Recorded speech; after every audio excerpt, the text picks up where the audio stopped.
Welcome everyone. Today's live stream, some more Palworld. We're gonna dive in and just play around a little bit more. Still not too impressed with this update. Kind of feeling it's still lacking and quite a few issues with it. But we're gonna do some more playing, see what we can find, and maybe even go and try the oil rig today.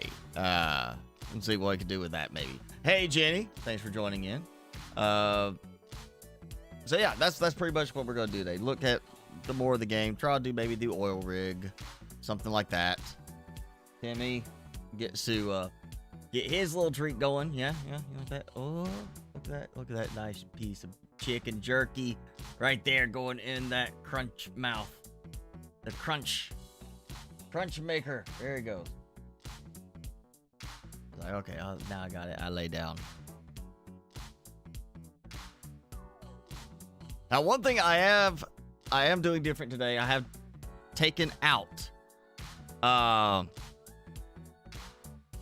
the mods I had installed. So I had the PAL IVs, which stopped working with this update, and has not been updated yet for the new update.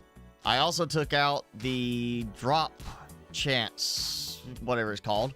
I took that one out because it also has not been updated for this update. Apparently there's a lot of mods just kind of getting made for the game and abandoned. So I don't know if those are actually going to be updated, but there's plenty of new mods being made for, not safe for work versions of the pals in the game, if that's what you want. Not for me. It's not really my kind of thing. I don't care for that, but apparently a lot of people do.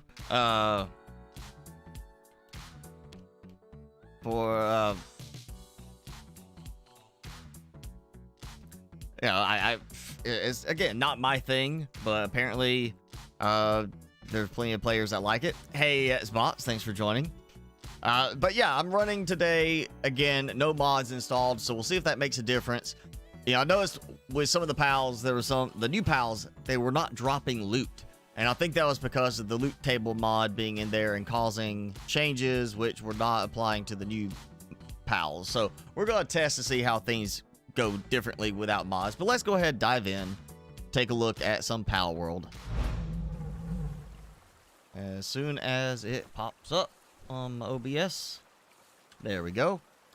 So yeah, we're at the new oil base, where I've got the oil going. I've got all my lovely egg things going, and it's kind of nice that I did not load the game and have a bunch of pals that are not my pals spawned right inside my base. That was one thing that was happening last time, is pals were spawning inside the base area, inside the walls of the base, and you see, I've got some major injuries I need to take care of because of that. Because there was like level 55 pals just appearing in the base. No regard for the fact that there is a base here, that I've defined this is my base area. So, we're going to check and see. Let's see, I know I got... where is it? There. Yeah. Major injury. Where is it? Just anything major injury specifically. I mean, that's ulcer and health. So I mean, kind of like looking for the ones that will fix my pal, so I don't have to put them in the pal box and try to let them sit there. Recovery meds. I mean, the medical supplies don't specifically say injury, so I think we're gonna take oh wait, 3. Yeah, there we go, 3. And so get that, and I apparently grabbed some of these while I was there. Didn't mean to. You want to upgrade your GPU. What's your current GPU, Xbox? Because if it's a 3000 series, other than the absolute...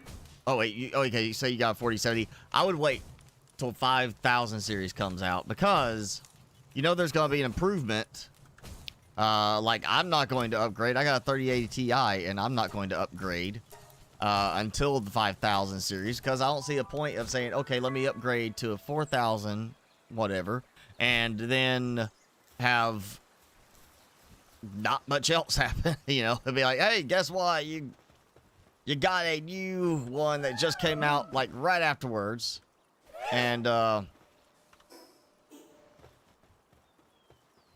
you just kind of spent more money than you should have on an older one. You know, it's like, as soon as the 5000 series comes out and are actually available to buy, 4000 series is going to drop in price.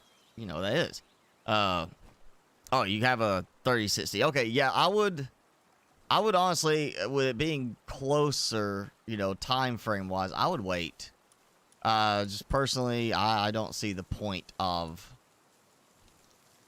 doing, you know, a one generation upgrade. To me, it's kind of like upgrading to, you know, like if you have a 13 gen i5 and then you upgrade to a 14 gen i5, it's just like, I don't see the value to it of doing that. It's just, it does not feel like it's a good use of your money to go ahead and do that.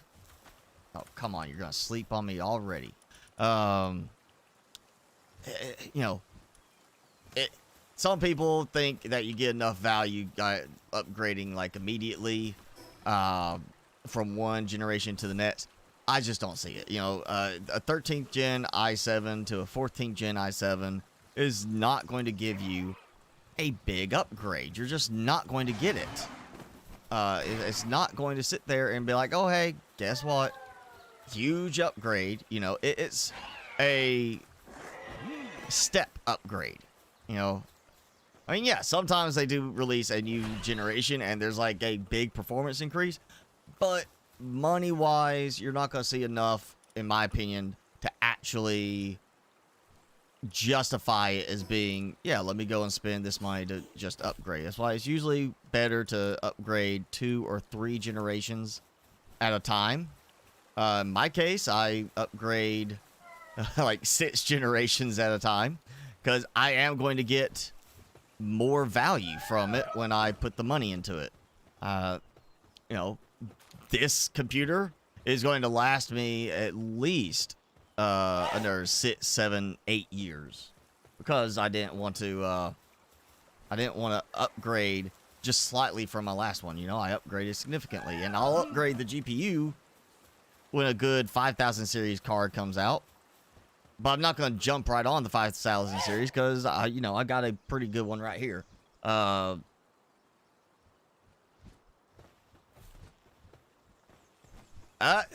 I can't tell you which one's going to bottleneck.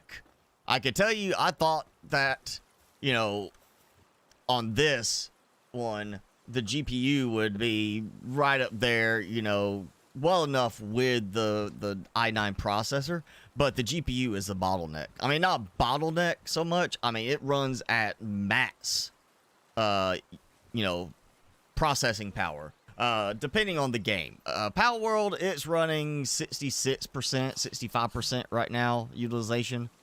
Bumps up to like 69, 70 here and there.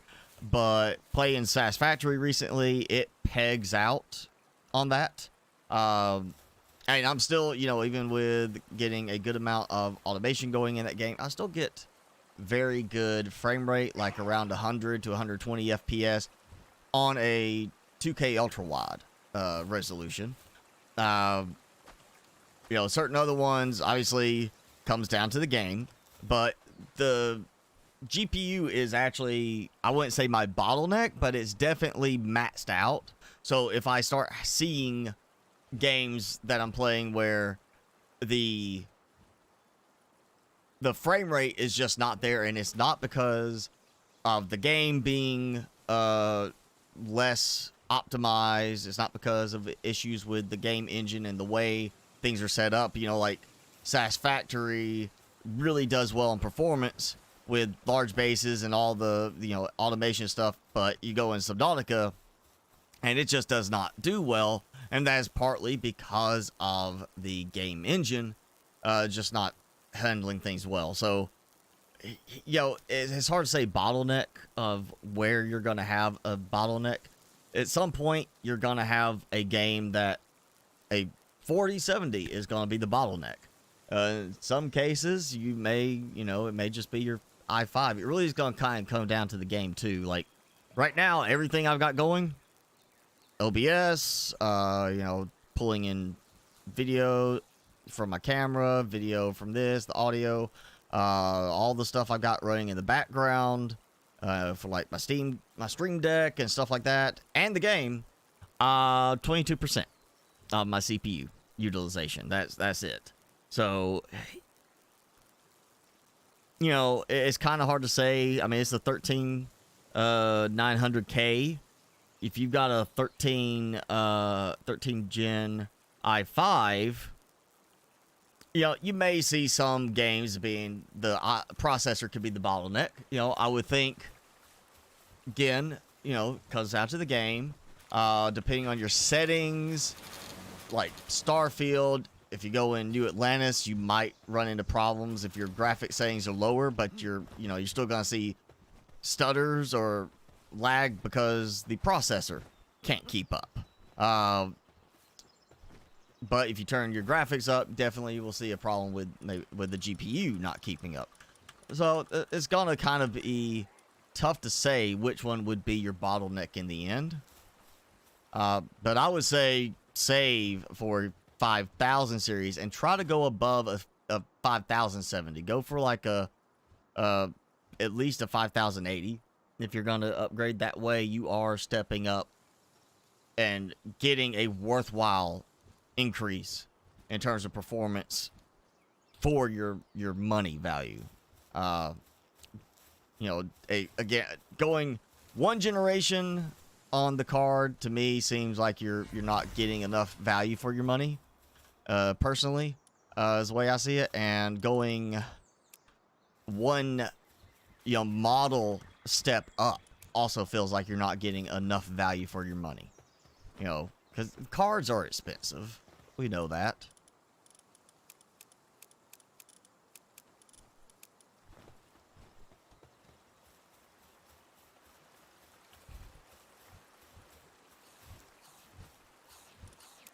Oh, wrong one. Okay, everybody is back to where they need to be, except I don't have anybody cooking cake like they are supposed to be, because you still won't go in there. Alright, that's the one that's supposed to be doing some cooking. So, let's sort by fire. Fire! I do like it now, kind of like, instead of sorting by type and all the types are grouped together, you sort by the ones you specifically want. So here's like fire types all together, and then you get to everything else. Just in the order they were. So I need a smaller flamethrower. That's one. There's two. Whitson might work well enough. Ooh, actually, let's see if the Spicy Hawk will get in here and do some cooking. Can be assigned. Assigned to Electric Kitchen. Yep, I've been able to do that. Is he actually cooking? He is eating.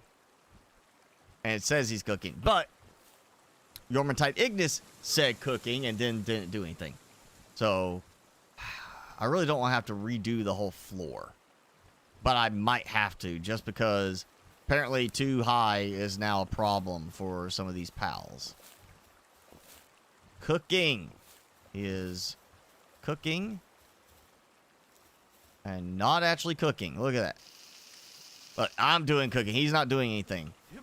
So again, we got a problem of they cannot target that for some reason.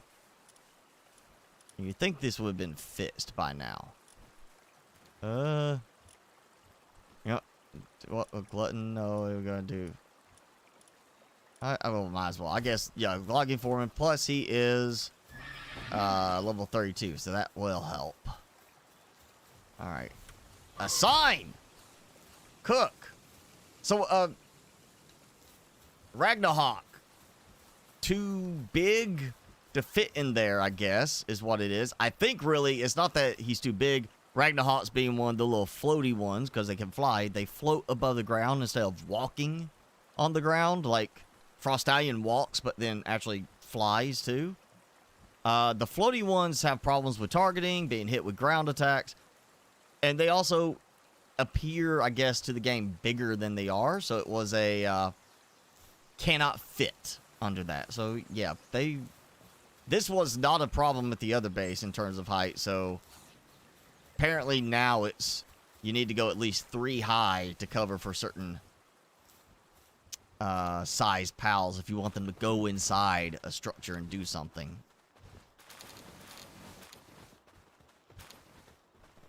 It's really why I'm not impressed with this update, because there's a lot of issues.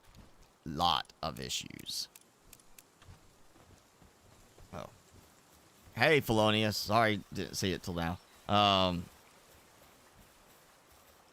To like a 17th gen i7? I mean, it depends on when that, 5000 series comes out. If the 5000 series comes out next year and you can buy it, then you're not going to be updating to a 17th gen. Again, I don't see the point of upgrading the processor except to upgrade a few generations. Intel 15th gen is probably going to be like they do typically every 2 generations, a new socket type, new board type. So if you were to upgrade to a 15th gen, you'd be getting a whole new motherboard. AMD has now got the new AM5 socket, which should be the socket for the next few years, hopefully. So you wouldn't have to worry so much about that, because they did stay on the AM4 for quite a long time. But that said, it's still a case of, do you really want to upgrade like just 2 generations? I mean, I did on my server because I went from a Ryzen 5 to a Ryzen 9, and I jumped 2 generations, but I'm not gaming on that. So it's a different amount of processing requirement that I'm not just slamming it with gaming all the time. And I didn't jump from a 5 to like a 7. I jumped from a 5 to a 9, so big jump there.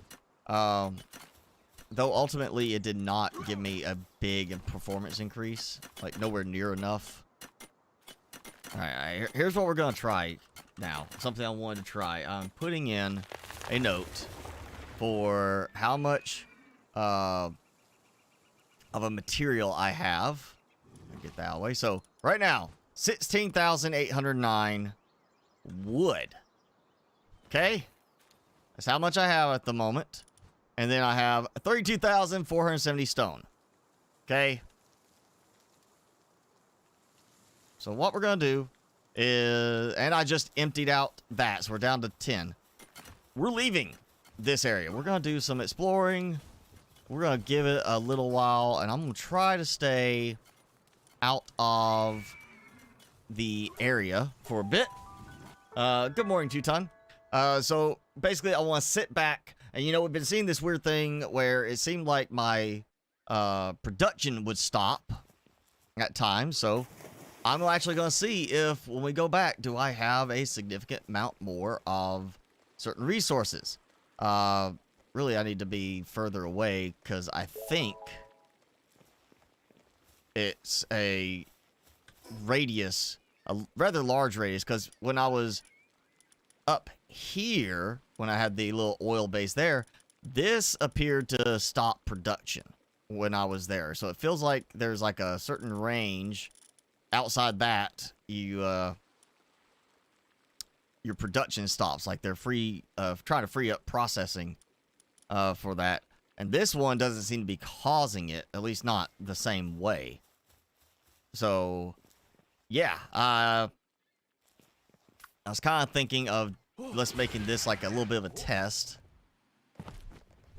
And see if, when I go back, do I actually get a large amount of stone at the quarry? Like,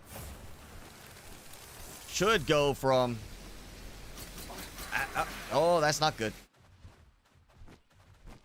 That is... wow. Way far out attack. Phew. You know, so many other games where crouch is C. But not here. C does so many multiple other things. Okay. That actually doesn't look is that far or that close. So I was kind of thinking I'd run out of stamina with Jet Dragon. And Jet Dragon is down. So that's great.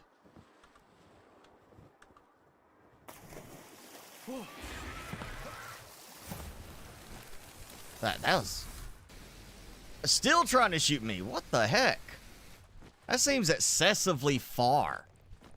Like, it's barely even visible, and I'm coming up and getting attacked. If I can barely see it, I'm a little guy on a flying horse or flying dragon. Why is it targeting me so fast? That seems like a excessively fast and far targeting thing. So apparently I'm gonna have to have a better... I don't know, is there a faster mount than Jet Dragon? Because I thought Jet Dragon is still considered the fastest mount. And even Jet Dragon didn't want to move fast enough to avoid the attack there. You have to switch motherboard sooner or later because your Gigabyte board and some components are loose or broken. Yeah, Gigabyte does not make good quality equipment anymore. I would not recommend getting a Gigabyte board or Gigabyte graphics card. I have problems with Gigabyte graphics card too, so I went with an Asus board this time. I mean, to be fair, Gigabyte seemed good on my last build for like the first few months, and then it just started having problems. And in the end, it was just randomly shut off. And it wasn't power supply, because they even replaced the power supply to make sure it wasn't that.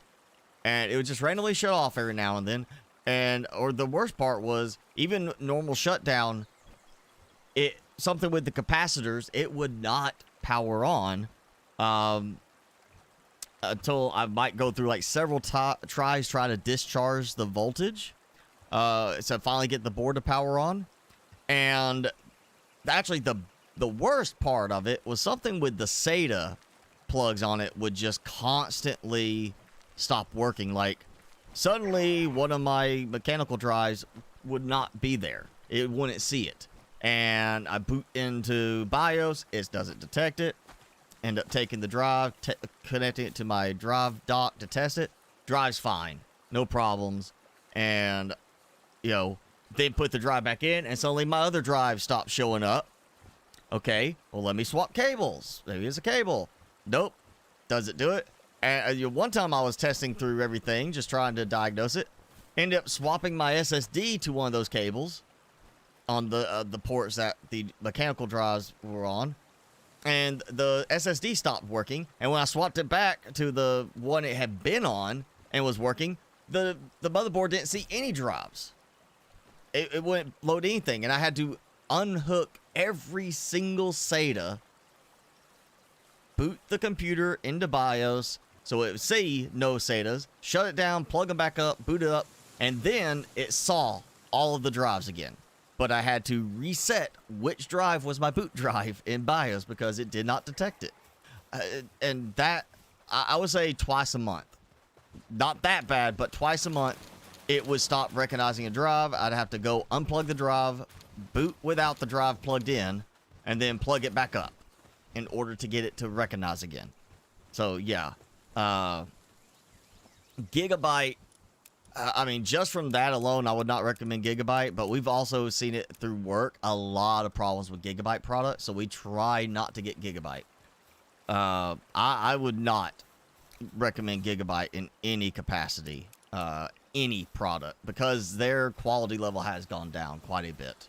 I don't know why so many tech people on TikTok are recommending it, but I mean, as many, you know, I'm sure a lot of tech people on TikTok maybe do it for themselves at home. You know, like, oh yeah, look, built this new system for gaming, or I built this system for a friend. But you know, my company, we build systems all the time, and we fix systems all the time for clients. And we've had a lot of problems with Gigabyte overall. And again, from my experience, I will not buy Gigabyte products anymore. Not graphics card, not motherboard. I'm not buying any of them because they're just not.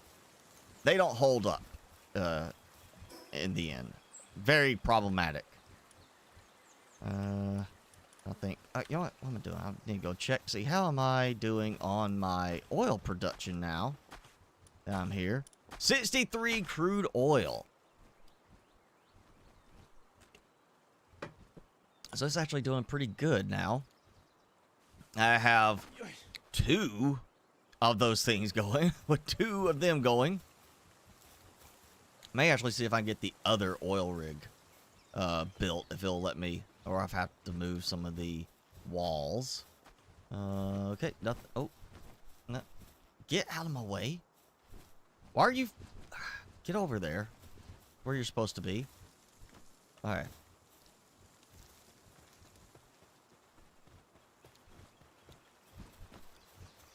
So we're not gonna do the oil rig because I just got Jet Dragon just wiped. Is he even ready yet? Probably not. There's still 5 more minutes. So I don't know.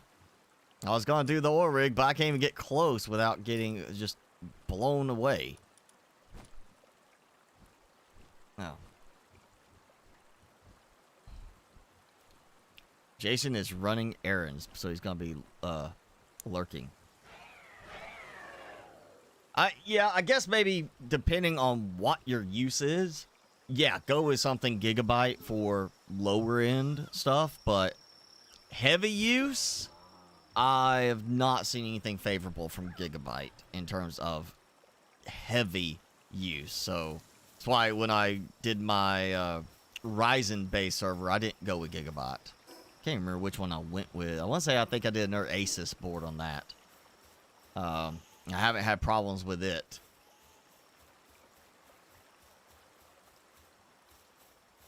But yeah, this one, the Asus, you know, I don't like the extra software, the Armory Crate that you gotta do to control certain things, and some of the drivers, they just really don't work as smoothly on Asus stuff. Like, I had to update a driver, restart, and then update the software, the Armory Crate, and restart to get it to actually let me adjust fan settings, because I was checking temperature when I was doing something. I wanted to make sure it was staying cool. And yeah, I was like, that's way too frustrating to have to update one thing at a time, reboot just for it to recognize that it can update something else to control the fans. You know, I felt like that was just, you know, there's some things that they could polish better on Asus boards as far as with the software and the drivers, but at the least, the hardware does hold up better in my experience versus Gigabyte. I'm doing plenty of berries, and you know what? I'm actually going to take some of those, you know, because we'll make sure I got plenty of berries. And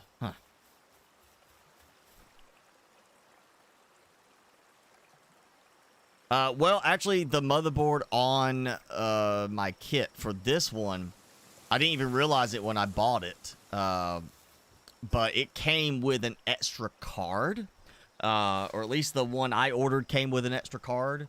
a PCI card for mounting additional M2 drives, which, if you're doing a lot of media stuff, can be helpful because of the speed of being able to, you know, combine those cards, those M2 drives for more speed, more storage, redundancy, however you want to do it.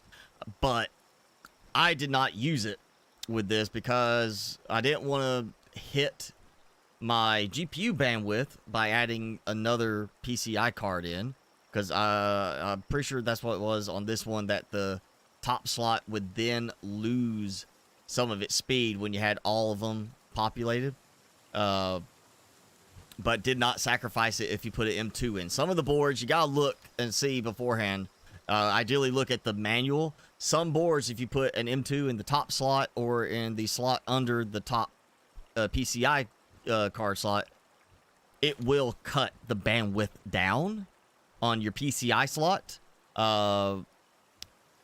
Or some boards, like the Gigabyte board I had in my old build, if you put an M2 in this slot on the board, you lose these two SATAs. And if you put an M2 in this slot on the board, you lose these two SATAs. And then if you put an M2 in this slot on the board, you lose half of your top PCI slot bandwidth.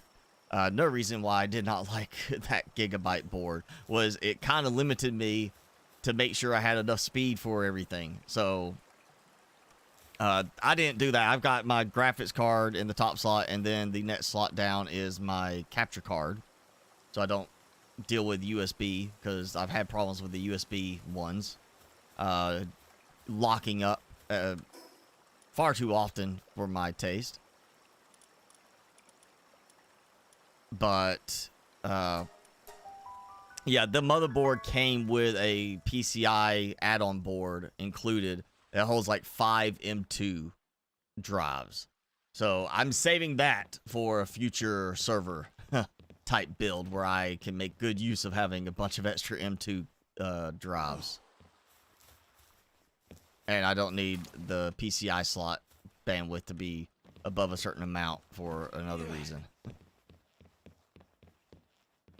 But yeah, you could probably find that same motherboard for cheaper without the add-on card.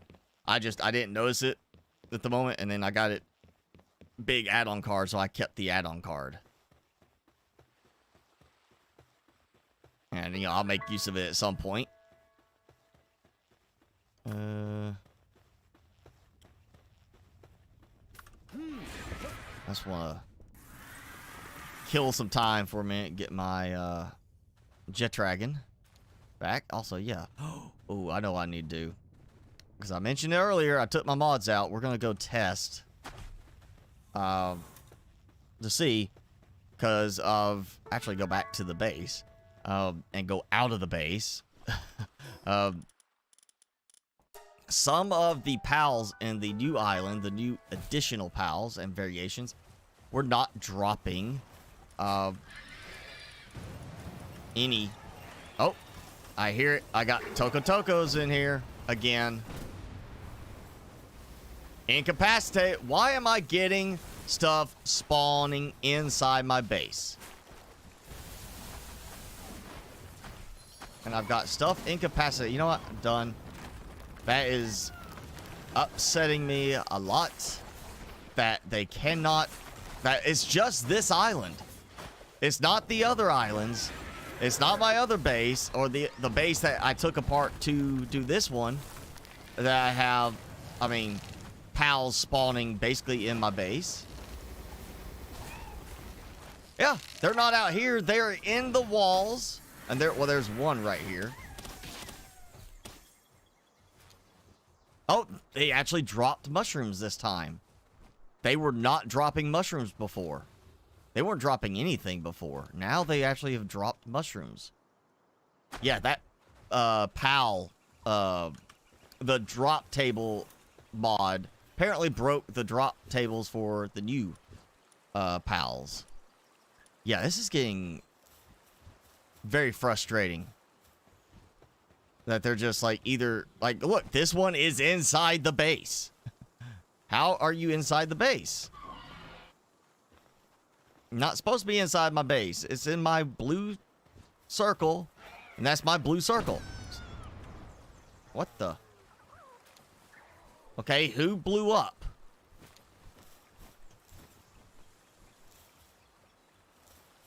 I just heard something blow up. Yeah, this is another explosion.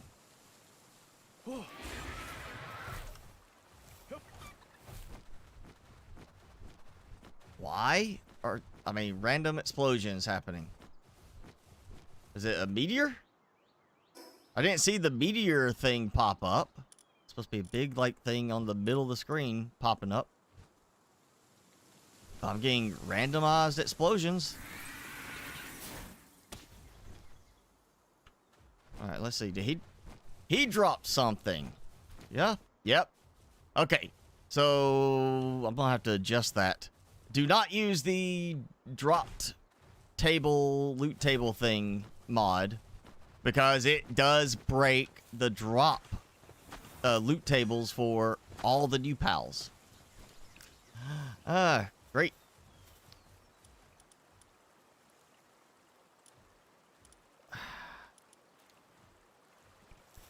Yeah, who is rescuing? Nobody. Nobody wants to rescue the bee. How nice of them to say, we don't like you.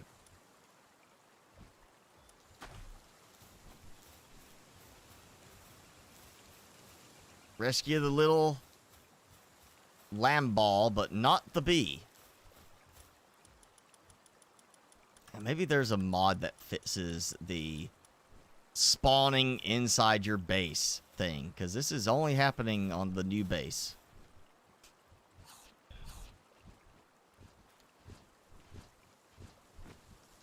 You bought a motherboard that had the chipset that was wrong. Yeah, that's why you check your chipset.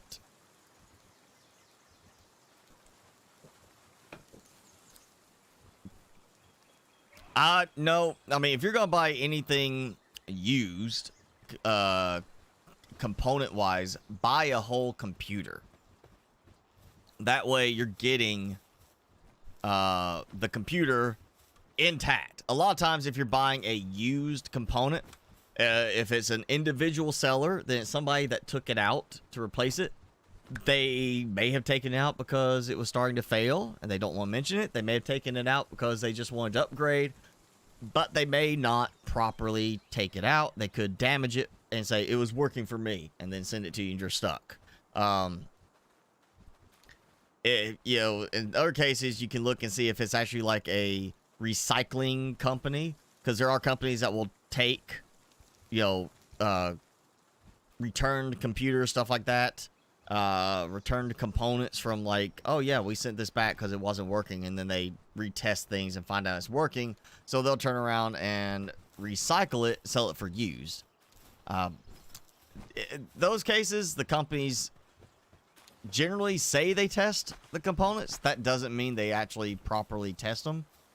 Put a processor in it, oh, it worked, turned on, we got Windows to boot, yank it. That doesn't mean they put it through a proper stress test, you know, to see if it handled a lot of strain, if it, you know, worked well under heavy load. That doesn't mean they did that. So why are you not assigned anymore? So yeah, generally I avoid buying used stuff. Oh, now it suddenly cannot be assigned. Because you gotta... I guess I was too close to him. Yeah, they've had way too many issues with this update. And what was it? I looked the other day. They released a second update. You know, I was saying, I think last time, we need an update for this. They released another update to fix an issue with save data sizes, where the game save would become unreasonably large, and then other minor bugs fixed. Well, obviously not major bugs, like enemies spawning inside my base.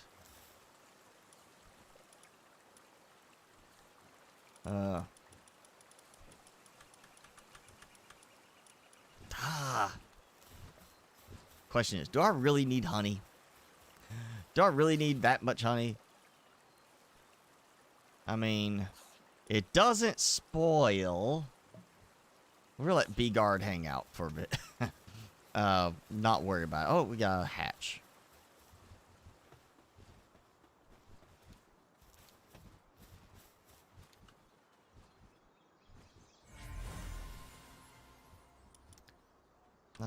Let's see. We'll go with another one. Actually, I may just have to go and do the cakes at the other base, because I know it'll cook at the other base. Because they're not cooking here. He had to be reassigned. Let's see. Where did I put that? Right here. Let's fix this. So you will not do anything else. You are going to cook only. And you are to stay right here. I wish there was a way to make sure they lock in. But obviously it's not. You shouldn't have to make them lock in. They should stay, but they don't.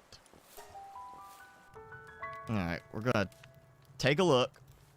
I'll go back and get supplies. But I want to see what I get here. Granted, I was not super far away, but... what, 20 minutes, 30 minutes? 400? 40? Because it was like 10, 11 when I left. So... about... what is it? About one every 3-ish seconds. Almost 3 seconds. So 20 per minute. 10 minutes would be 200. 20 minutes. Okay, so maybe, you know, this continued working.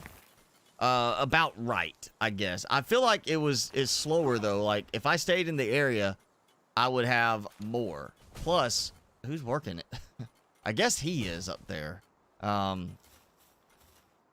still is a yeah, it seems a little off. Well, let's take a look here. 16,865 wood. I had 16,809 wood when I left. So I got a total of 54 pieces of wood collected in like the last 20, 30 minutes. Which is why I really need to do a longer test from further out. But there's trees. They're not harvesting. That's kind of the problem. It feels like some stuff is stopping. 32,470. They have not collected a single piece of stone. Not a single piece of stone has been collected and deposited into storage since I was here, what, 20 to 30 minutes ago? Yeah, about, I guess, closing in on 30 minutes. So in 30 minutes, they haven't bothered picking up any stone. Granted, I know I got the quarry, you know, for that, but I should get some stone from out here still, you know. Also, this thing that I cannot just run through and pick stuff up anymore. If they drop it on the ground, I can't pick it up automatically. Like there, I picked that up by walking over it. Everything else, I gotta sit there and I gotta press F to pick it up. See? 18 ore that I gotta go and manually press F to pick up. It does still feel like there is a negative impact right now to production, like mining and such.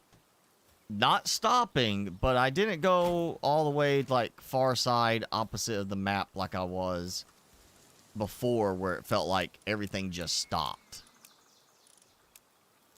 So that is interesting to see that. I will have to test that further maybe this week. Go like go down here, and actually probably go here or here. Actually, this would be the best one. Go here and just basically I'll AFK for like an hour and come back, and if it's like, oh yeah, I got 400 stone in the quarry and like 50 wood in an hour of being away AFK down here, then I'm going to know that, yeah, something has been changed and they're stopping production after a certain time frame, certain cooldown that you get outside of a radius of a base, which does not, is not good. Go ahead and say that. It is not a good thing if that is what's happening. It does still feel like that's happening. I mean, it's not an immediate stop. It feels like there's a... what would make sense to me is, oh, hey, they're outside this radius. We're going to stop the production. But instead of just stop, go all the time like that. Let's say you just move outside the radius and you come back in. And it just stop, go. Instead of doing that, it makes sense to say, okay, they're outside the radius. Start a timer. And unless they come back in this radius of the base, within that timer, to where the timer resets, then the timer, when the timer stops, 0, the production stops. Feels like that would make sense to do it like that, rather than just completely stop, you know, regardless, as like immediately, which would explain why there is a small amount of increase, but not a notable part. Like, well, last time live stream in the 3 hours, my quarry produced like 3,000 plus stone, and now it's sitting there in a half hour producing 400. You know, you double that, that's 800. You do it times 3, that's 2,400. But it's still not quite the same as 3,000. It was like 3,300 or something like that in 3 hours. So I think I'm going to have to do something where I just go and AFK for a while and see what happens when I do that. Alright. Electric cooker. I did... Oh, I got wheat, not flour. Ah, okay. That's what it is. Alright, let's go get some flour, which will take a little bit of time.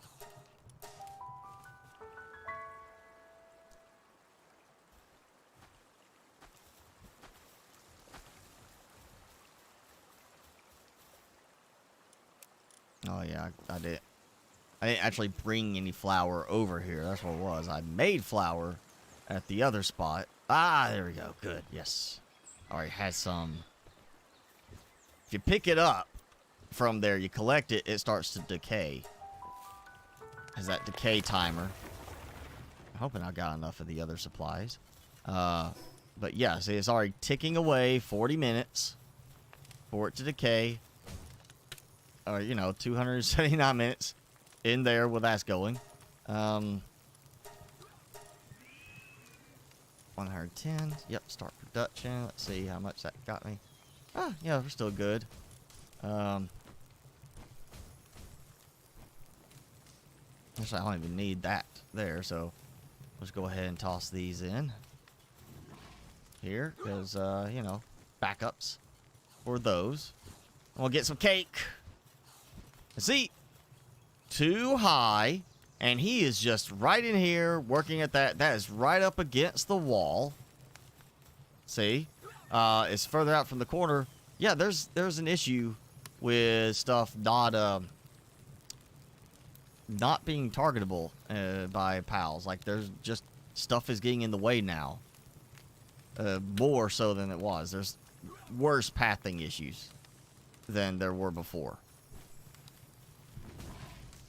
And because I accidentally picked up one cake, I've got 2. We'll dump another 2 cake over here. Give me some more Bellas. I am glad they did fix it so cake does not spoil inside the breeding farm, because it does take a while for them to produce eggs. So, all right, let's see who. B guard. I gotta get B guard back out. before I forget. Okay, got that.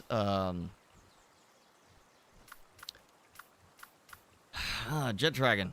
I kind of want to try the oil rig again, but I feel like I'm going to get shot down again.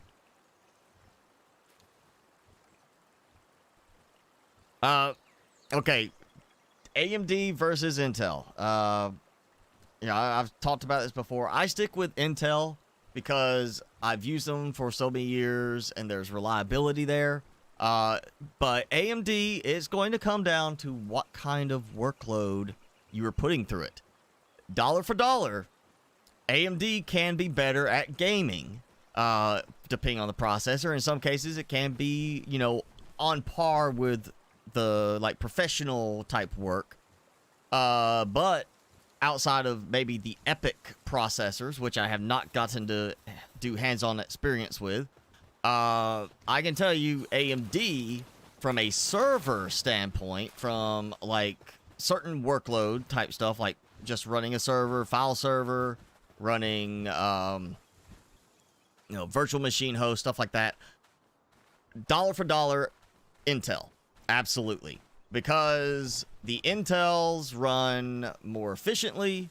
Now, there is kind of a catch there with the newer Intels because of the power cores to the efficiency or performance cores versus efficiency cores, rather than AMD still does just, or at least the ones I've been seeing, they're still doing the, you just have cores, you know, it's not performance versus efficiency like Intel's doing. But my AMD server, a Ryzen 5 3500 something, was on par with a 8-year-old Xeon. I was 8 years old when I bought the Ryzen for the server. It was on par with an 8-year-old server processor. And the server processor, I mean, it's not like a high-end, not a gold or platinum level one. It was a little bronze processor. So it was the low-end server processor, and it still was, you know, I mean, the efficiency, AMD, power-wise, versus the Xeon, AMD was better. But there was no performance difference between that old of a processor. I had to upgrade to a newer Ryzen 9 5th gen series to get a little bit better performance. And while that Ryzen 9 would be great for gaming and such, the actual increase to performance in terms of using on my server were negligible. For the cost of upgrading, I did not get that much of a performance improvement for my server. So, now in terms of graphics cards, again, it comes down to what you're trying to do. Intel Arc is very good for things like transcoding, and is actually supposed to be better now for transcoding video and such than Intel and AMD. I know some people that, you know, will stick with an AMD GPU over Intel regardless. I say buy what you're buying for your processor. If you're going with an Intel processor, get NVIDIA cards. If you're going, or Intel GPUs now. I wouldn't do Intel GPUs just yet for gaming. But again, depending on the work type, they are better than NVIDIA and AMD on certain tasks. AMD, I mean, if all you're doing is gaming and you got AMD processor, go with an AMD GPU. Makes sense because you've got, you know, the processor and the GPU be, you know, it's matching. I don't suggest going AMD GPU with an Intel processor because you may not get the actual same performance because of the difference between the two manufacturers in terms of how they handle things on their components. Same as going AMD processor and an NVIDIA GPU. You may not see the same effectiveness on that. But from everything I've seen, if you are going to be doing stuff like transcoding, using your GPU to help with stuff like video streaming, video recording, and processing, NVIDIA is going to do better because of their invent cores. Like, my processor does not have to run the stream. It doesn't have to process that. The hardware encoding is done by the separate GPU processing cores that are not used for the gaming. There's a completely separate set of processing that you can use that for, and I don't recall AMD having that same trick done on theirs, or at least not on some of the older ones. You know, maybe some of the newest ones, sure. But it comes down to what you're using it for. If you're just going to game, sure, you can save a few dollars, get good performance of AMD versus NVIDIA. If you are going to be doing some streaming and such, you may end up seeing more of your processor having to go to help with doing streaming and such than what you're going to get from, you know, if you go with an AMD card than going with the NVIDIA. But I say go with what you buy. If you go with Intel, you go with Intel or NVIDIA. If you're going with AMD for your processor, go with AMD for your GPU. You're going to have the best match in terms of chipset, you know, matching between them. It's not going to give you a risk that you're going to run into any performance issues just because of disparities between them.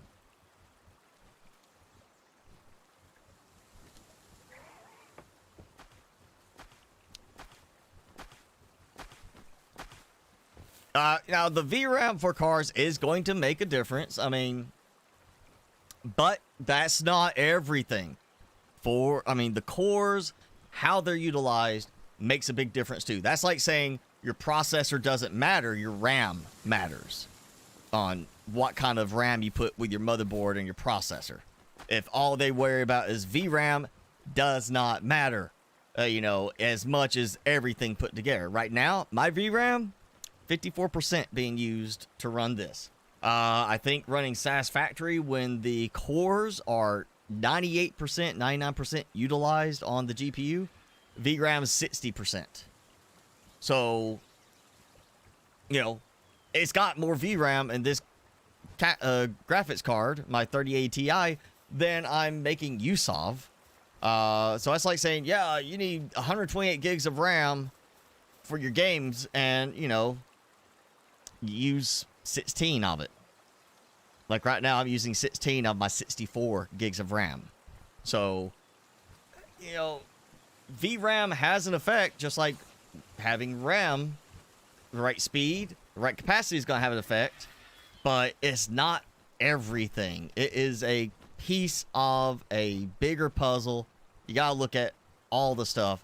And again, that's why I bring up what you're going to be doing with it. If you are going to be doing video encoding, transcoding, stuff like that, NVIDIA and Intel Arc are going to do better. And if you want to do gaming at the same time or in conjunction, use it for gaming, NVIDIA is going to be better than Intel Arc. But Intel Arc is, my understanding, the king for transcoding right now because lower power, lower cost, and better performance in terms of transcoding, which is why my net server, I'm probably going to look at possibly getting an Intel Arc GPU because cheaper, lower profile, and handle transcoding very well because I want to do more video transcoding with my net server.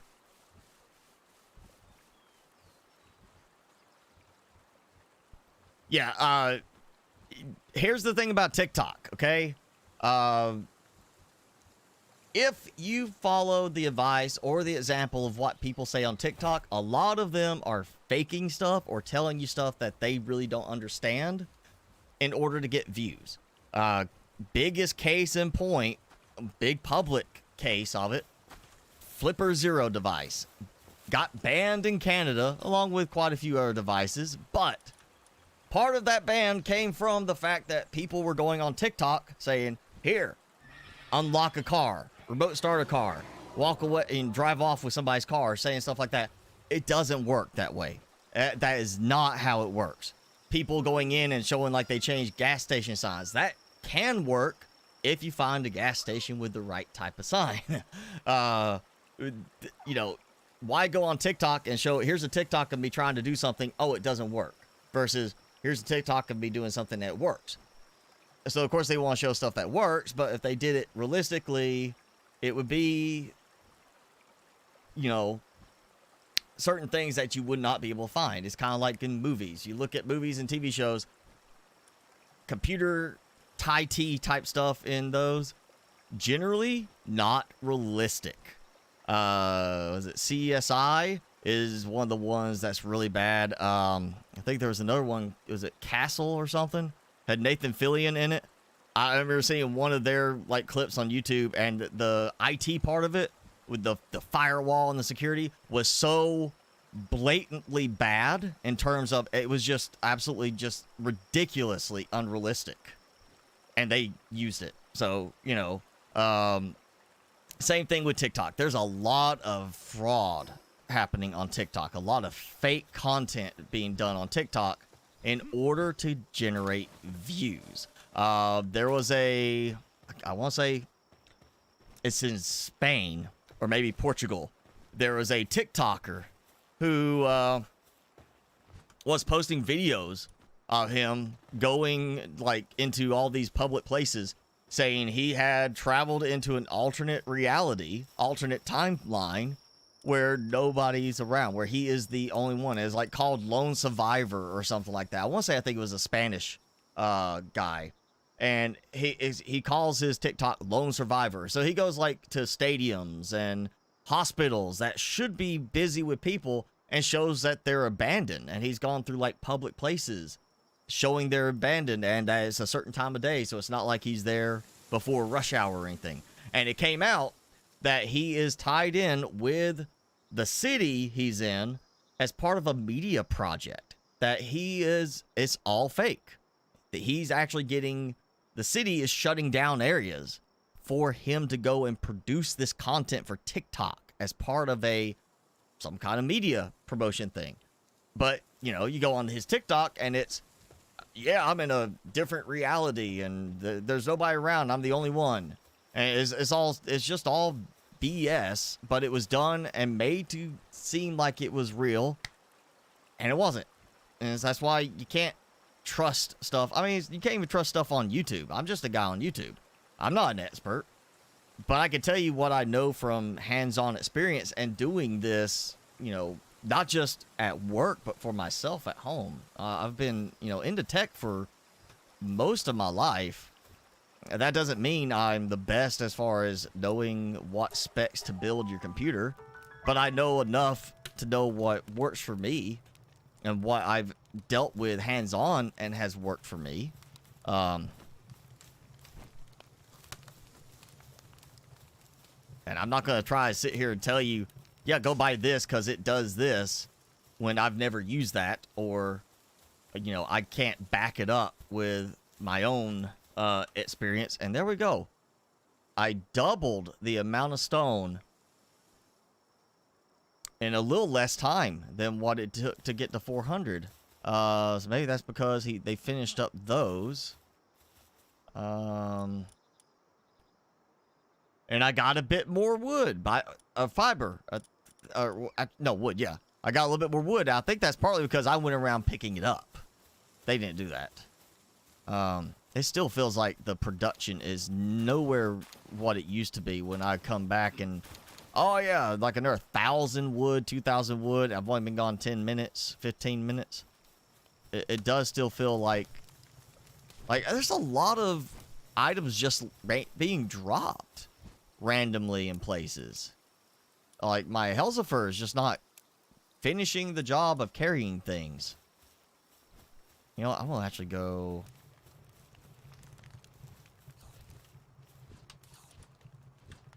I'm gonna go get my oil. Oh yeah, that's the other thing. You gotta remember sponsorships. That's why, you know, I've actually been offered sponsorships. Most of the time it's not even tech related stuff. Like I had an offer for a sponsored video, not even like, not ongoing sponsorship, but just like, here, do a sponsored video or do a shout out in, you know, like of this much time in like 10 videos. and they offered me the product, and were gonna pay me a little bit.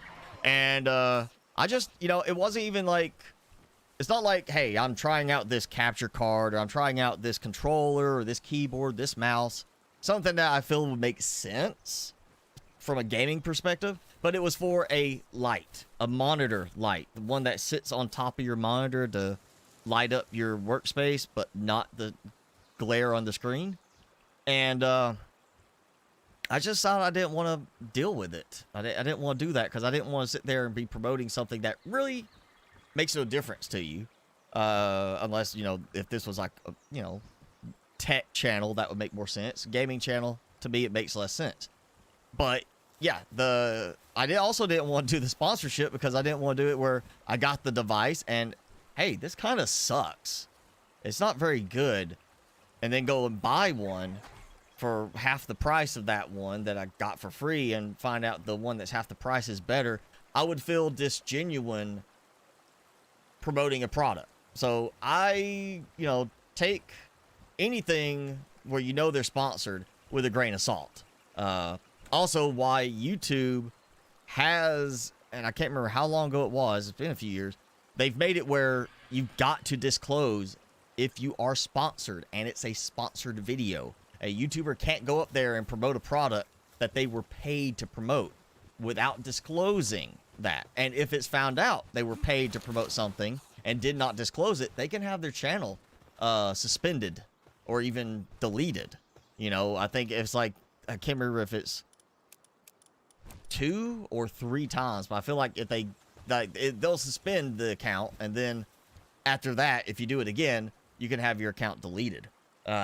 Because that's, you know, that does not contribute to the viewer experience when they're being told to try something that somebody's been paid to promote, but they're not letting you know it's a paid promotion. That's why if you watch a video that's got a paid promotion, they've got to have it down there, and they got to put in their thing they were paid for, and it pops up a thing saying paid promotion or sponsored video. It actually pops up over the video from YouTube for that. And so you see that, you got to be cautious there. I would not jump in and just trust that, you know, the opinion is unbiased. You know, you'll have some tech people that say, yes, this video is sponsored, but I love their stuff. You know, I get it, especially if it's a tech person that shows them using it. You know, one I could think of for that is Network Chuck.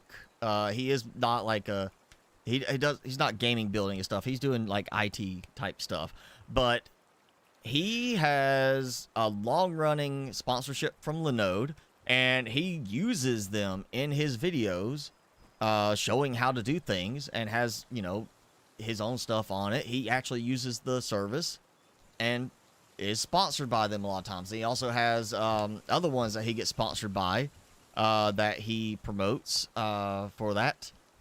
You know, and it's stuff that he's actually putting to use, or that you can see him, like, you know, using in his equipment.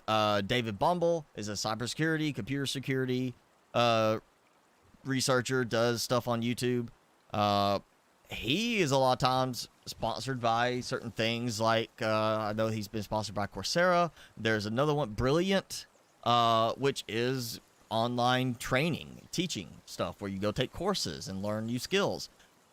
I'll trust that kind of sponsorship, because he's promoting something that can, you know, yeah, he'll make some money, but it's also meant to help you out if you sign up and start taking these courses, start learning new skills.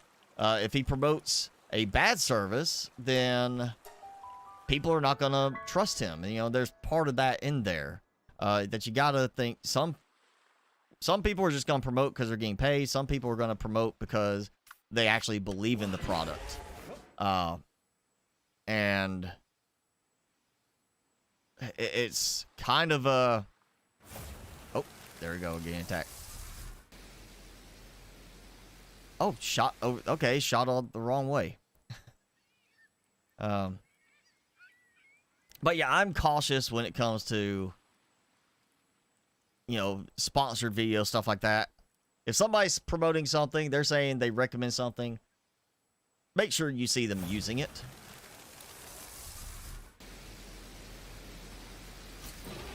Oh, wow. Okay, so once it hits me, it pretty much, like, stops me from moving. And great. All right, get out of the water. Yep, I'm dead. Oh, you better not put my stuff in the water there. I'm going to be mad. Okay. How am I supposed to get there? Because that's not... That doesn't work very well. When you can't even get close without getting shot and hit... Oh, I didn't drop my stuff. Good. But I did have 2 pals incapacitated. That's overly aggressive on that. I mean, that is a big distance to cover when you're being shot at, and the moment you get hit, you freeze. That's kind of, I would say, problematic. Like, how am I supposed to get over there? I mean, yeah, that one beam came in from the side, but as soon as it got right in range of me, it just locked on and I couldn't get away. That's, yeah, I don't like that. That is, definitely feels like it's, overly aggressive. I can't even get there to see if I'm, like, high level enough for it. It's just not even, I can't even get close enough because my jet dragon is just being as fast as he is. He's not the fastest that he needs to be in order to get there.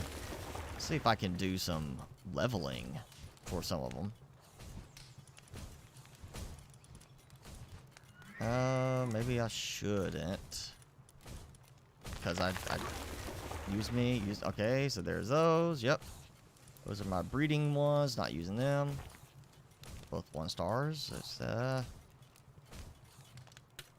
I think yeah, that's very disappointing that I can't get close enough for that. Frost Stallion is way too slow to do that. Where else could we go? Sponsor part of YouTube affect ads? I don't think it does. Again, I've never... the sponsorships I've had, even the ones closest to what would be suitable for the channel, were not gaming related. You know, you want to send me a gaming mouse to play with and try out? I'll do it. I'll promote it. But I'm going to do an honest review. That's the other thing. If I think it sucks, I'm going to send it back, say, keep the mouse, keep your sponsorship, don't pay me. But, you know, if I think it's great, I'll gladly do like a little sponsor video, and I'll talk about it in my videos. Like, I have repeatedly talked about the mouse I use, and it's a cheapo. I mean, it was like 40, 50 bucks. Not at all the expense of one of the, you know, chromas or whatever like that.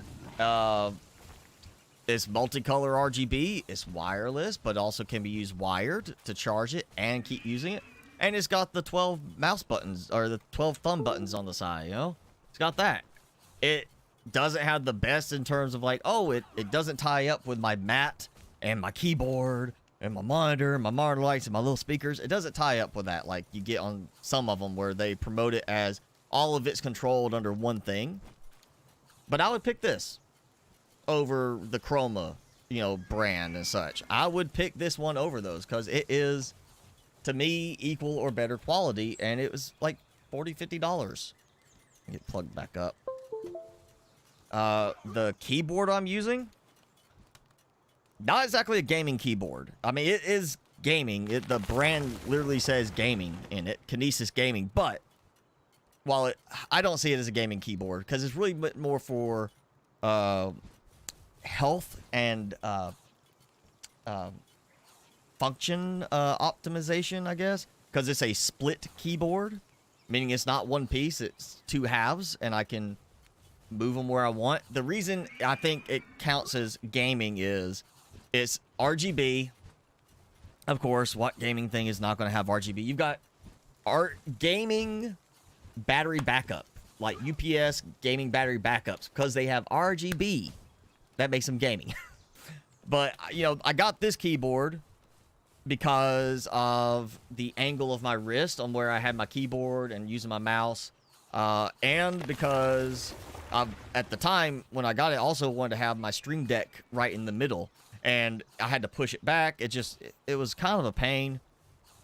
And I got this one because it splits, and while there's plenty of split keyboards that were cheaper than this one, this is the only one that had a option to spread it out wider. Like most of the split keyboards, the cable between the two halves is 6 inches.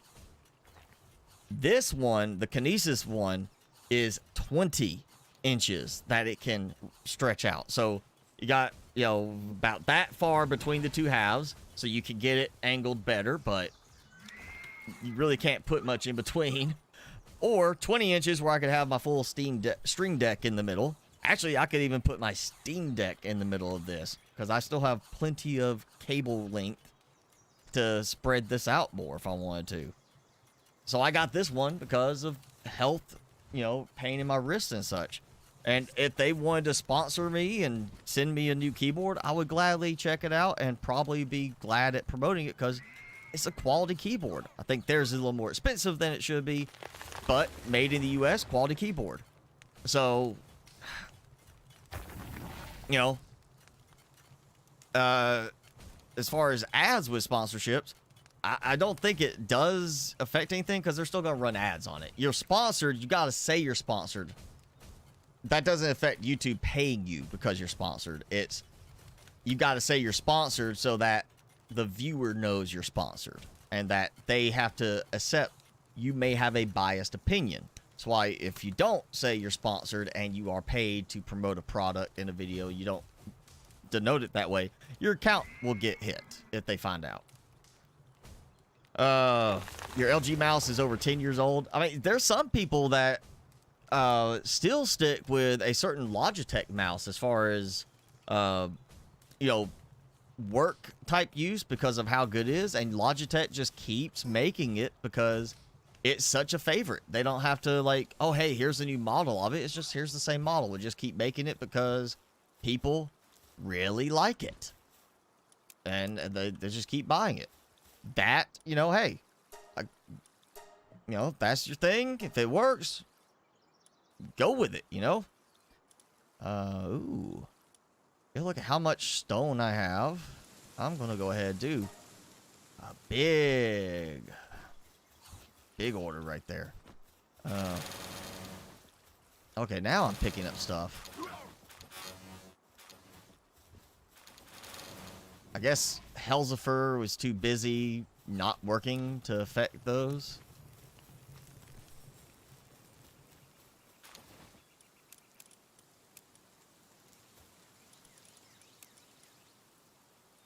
All right. Oh, I forgot to get the crude oil. I was going to get crude oil in order to come here and make some plastil. She's going to take 5 each. So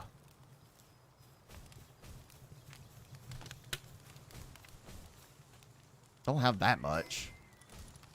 Of course, I don't have anything to really make with it yet, but I think it was I gotta make some of it to build certain things for the next unlocks. We may just need to go and try to upgrade my level a bit. Okay, he literally has stopped again. And okay, that stopped. Where is the base facilities? It doesn't even show it in the base facilities. What the? Okay, I am really getting irritated with that. It's not even recognizing that it's part of the base facility, and he has basically stopped working at it because of that. What the heck? How did they mess this up so badly now? And now he's not showing. It's still not showing. He was there. He was part of it. He was showing it, and it was had him, you know, locked in there. Now it doesn't even recognize it. I didn't move it. How did it suddenly not be part of the base?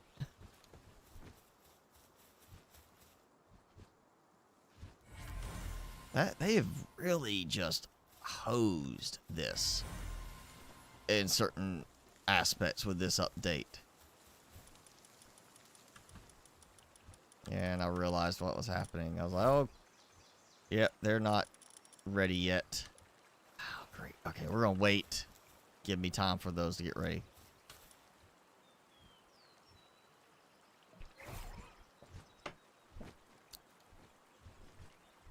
You're a sponsor because you figure there'd be no ads.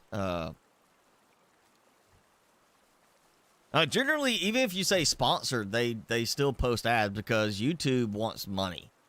They're not going to stop posting ads on videos just because you mark it sponsored. And there's plenty of times I've gone in and got stuck with, 30-second ad I could not skip prior to watching a sponsored video. So no, YouTube does still monetize every video. Even if I turned off monetization on the channel and I started marking every video sponsored because I was sponsored, YouTube would still be running ads on the channel. Doesn't matter. They're going to still do it because that's how they make money.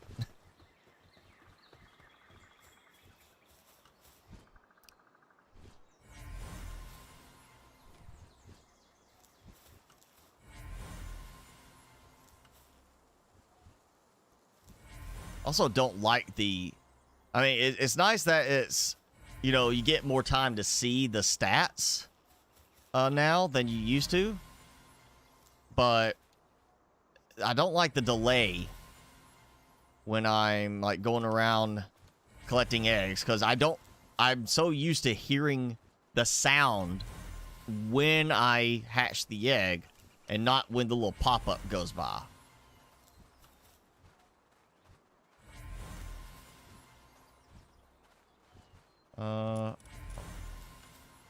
And now I gotta sit here and wait to go all through those.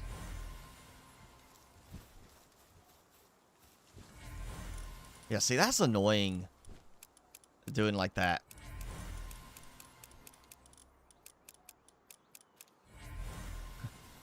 It's still going. Still going.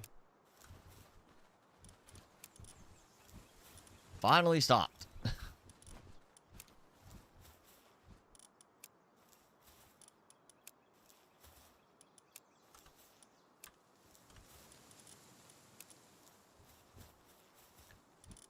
Well, YouTube does want to make money to keep things running, which is why, they don't want you to use ad blockers. And they've always have been trying to, get around that. I mean, it used to be you could do ad blockers based on their ad servers because they were displaying ads from different servers and different DNS entries.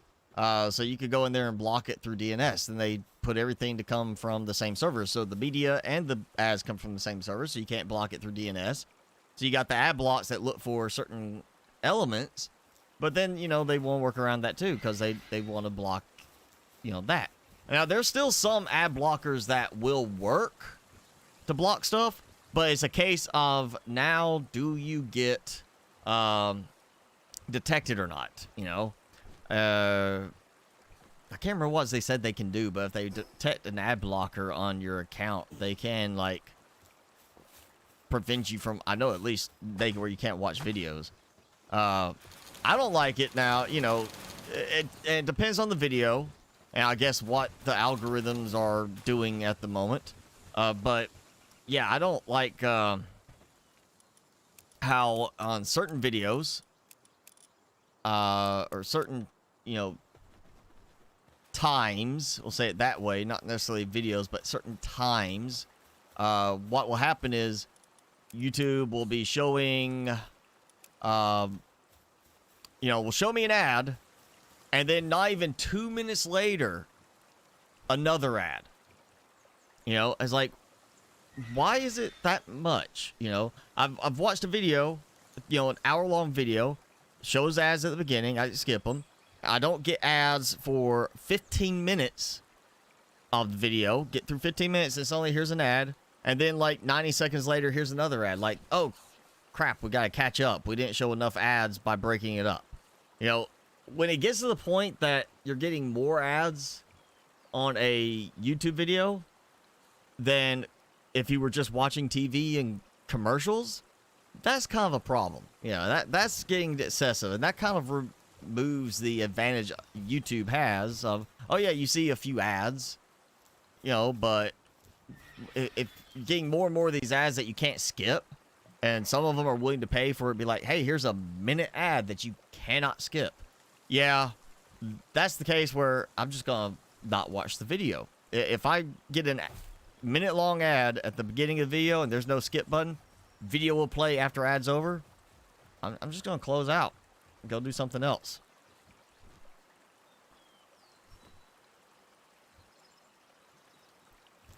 Yeah, sometimes refreshing the page, like the video, can, or, you know, if you're like on the mobile app or iPad app, whatever, if you back out, you know, or close the video out and then open it again, you get by, you know, where it won't play ads for a little bit. But I've also noticed way too often now that the mobile apps aren't syncing my actual watch time. So I'll watch a video, I'll be watching the video, you know, and I'll be like 20 minutes in, or it's a video I'm rewatching. So, you know, I came in and I was like right at the end of the video, I move it to the beginning, start over, and 10 minutes in, I'll stop it, come back to it later, and it still acts like I didn't restart it again. I didn't watch anything different, like it's at a different time. Or it'll start from 2 minutes into the video instead of the 10 or 15 minutes into the video I was. And that's been going on for a while. And then, the worst one is the suggestions. The recommended videos have gotten so absolutely awful. I don't even go to the recommended page anymore. I just skip it and go to my subscriptions and look at my subscribed channels. I'm not even trying to find new channels to check out because the recommendations are so horrible now. Like, I'll go through and be like, there is no reason why this video should be shown to me. There's nothing I should have watched that should trigger this video to show to me. And the worst part of it is the fact that they will continuously recommend videos from channels where I have literally gone in, clicked the 3 dots, and said, don't recommend videos from this channel. Like ESPN. They keep recommending ESPN. There's other ones. The other day, I decided to go through recommended videos, just see if there was anything worthwhile. Didn't watch a single one of the videos. And about, I would say, a third of them were from channels I have already said, yeah, I have no interest in this channel. I have no interest in their content. I don't like their presentation or what they're doing content on. Literally don't want to see anything from them. And I've gone and said, don't recommend. And what happened? I end up with, you know, 5 or 6 videos from that channel. You know, here's a whole group of videos from this channel that I'm not even supposed to see anything from. You know, for me, it's kind of hard to, like I'm a YouTuber, so I want a good viewer experience for people to want to watch, because I get views, and that means I can make some money and, exposure. But at the same time, from a personal standpoint as a viewer, the YouTube experience has become just absolutely horrible over the last couple of years, to where I'm almost where I don't even care to watch YouTube anymore, because they cannot recommend me anything that I care to watch. Instead, recommend me stuff that I have no interest in watching, especially stuff that I've clearly stated I have no interest in watching, and they still want to recommend it to me.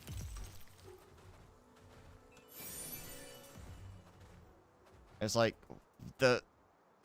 what are they doing with the algorithm or algorithms to make this happen? Yeah, well, for a while, the bots, we had those chat bots, the ones coming into the live streams that were promoting, adult video sites and adult chat sites, stuff like that. Bunch of lip smack emojis and come here and be love you long time. You know, that was bad here for a while, and we had to go put certain things in, or I put certain things in to try and cut down on that. You see, we don't have that problem right now. But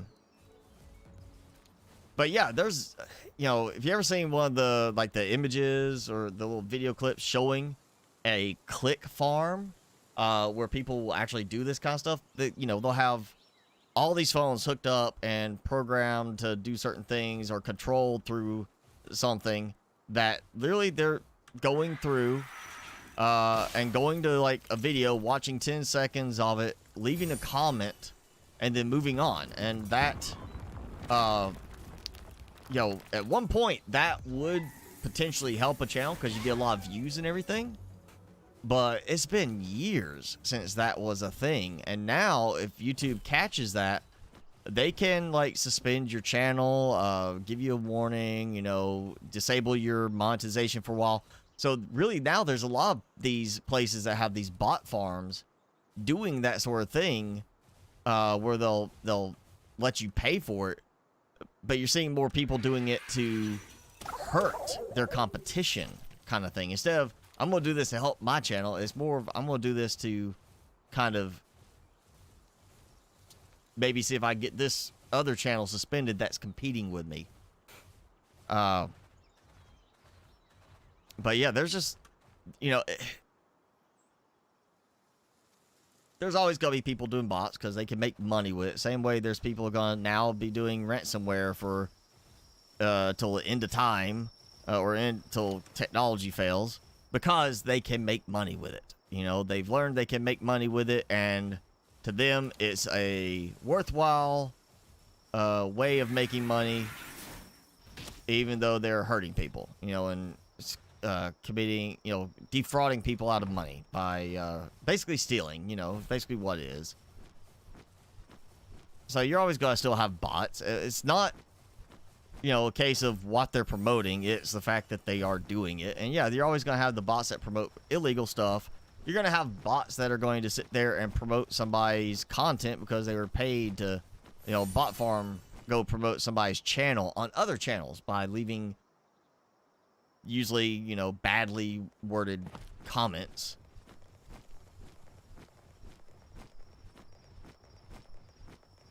And yeah, it's, you know, YouTube is definitely working to fix that problem, but it's not always just like a simple thing like, oh yeah, just block this, you know. I mean, there are apps that you could go and generate a phone number in seconds.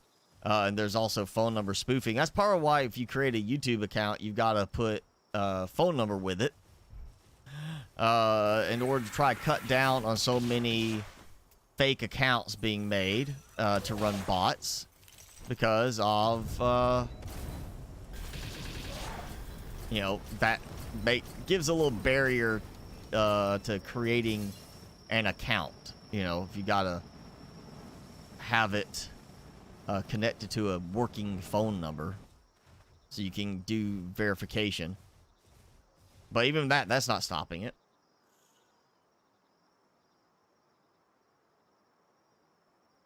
Definitely, you know, YouTube has other stuff more important than blocking ads in terms of fixing issues on the platform. But they need ads because they gotta make money. It's the same thing as like Facebook at one point stated they did not alter the traffic estimates for advertisers, and then it was found that they actually overstated their traffic, their non-bot traffic, by as much as 900%.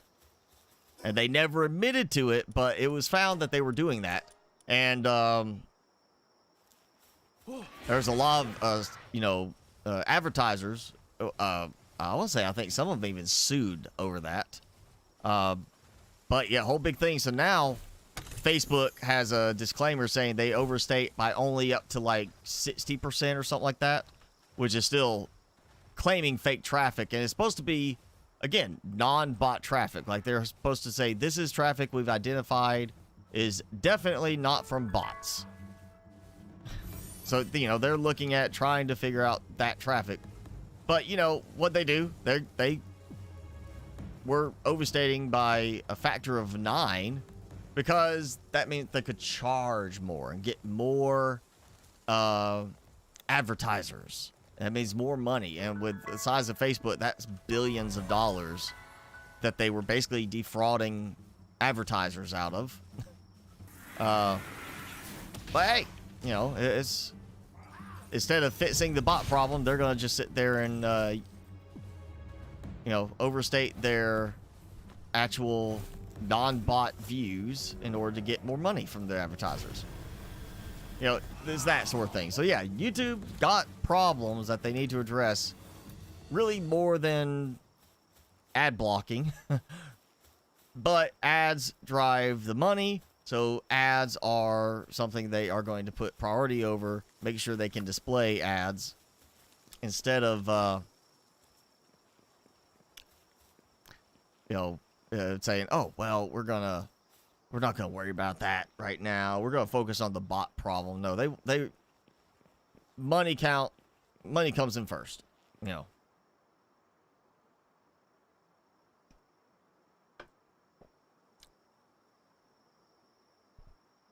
Oh, you gotta have money to keep the wheels turning, so money comes in first. And that means the ad blocks come first beyond certain other things.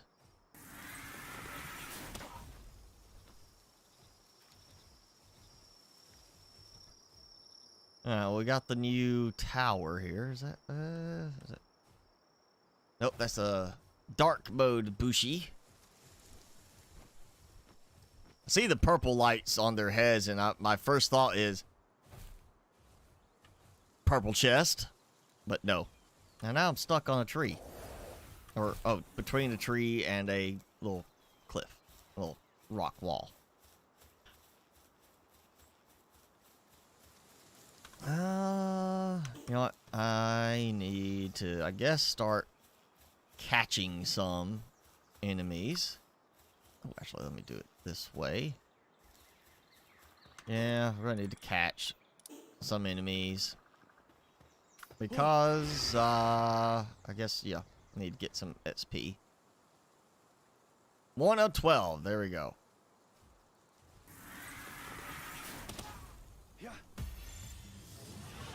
Also, guess keep looking for the effigies so I can keep boosting my capture power.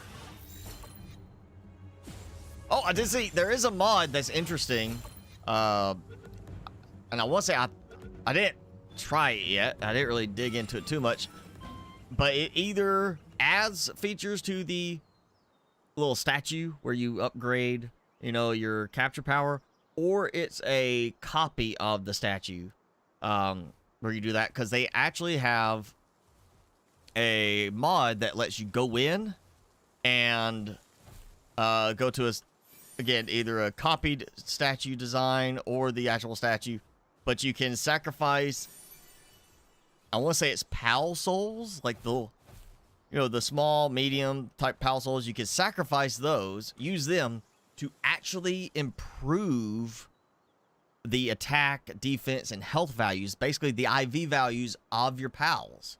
So you don't have to you can just worry about the passive skills and not have to worry about finding that one with the perfect IVs. You can actually upgrade them and max out their IVs, assuming you have enough PAL souls. So you could have a perfect 100 IV attack, defense, and health PAL, and also have it be a 4-star and a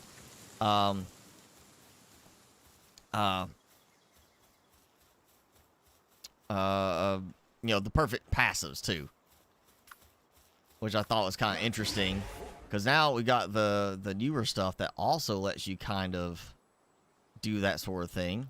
Oh.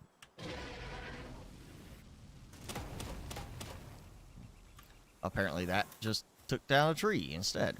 Oh, no, not dark mode, not dark mode. Dragon, yeah, fire dragon. But it's still dragon.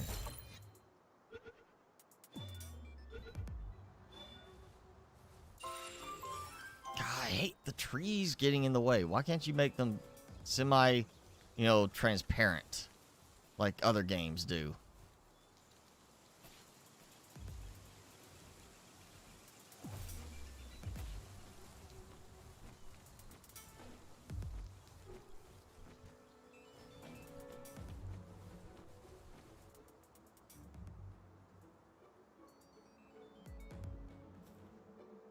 Oh, what are you doing over here? Leave me alone.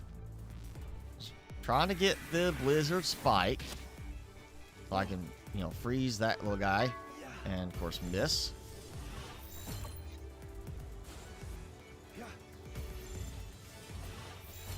All right, you take care of them.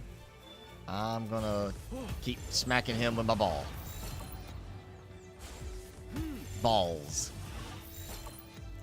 I'll have to go make some more legendary balls. Oh, you jerk! You took down my target. Yep.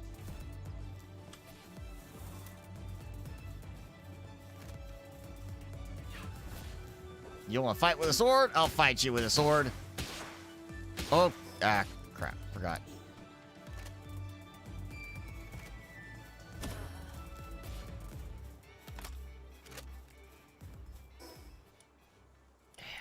I'm not sure why I got the sword out. Ooh, pizza.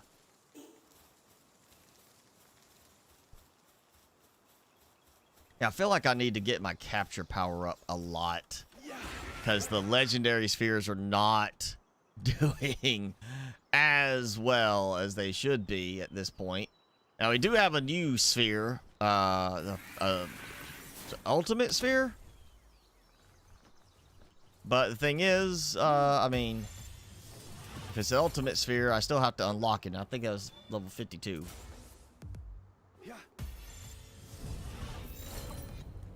You like the recording sucks comments? Are you talking about the ones where it's like OBS screws up my audio and makes it clip because the settings are way off suddenly?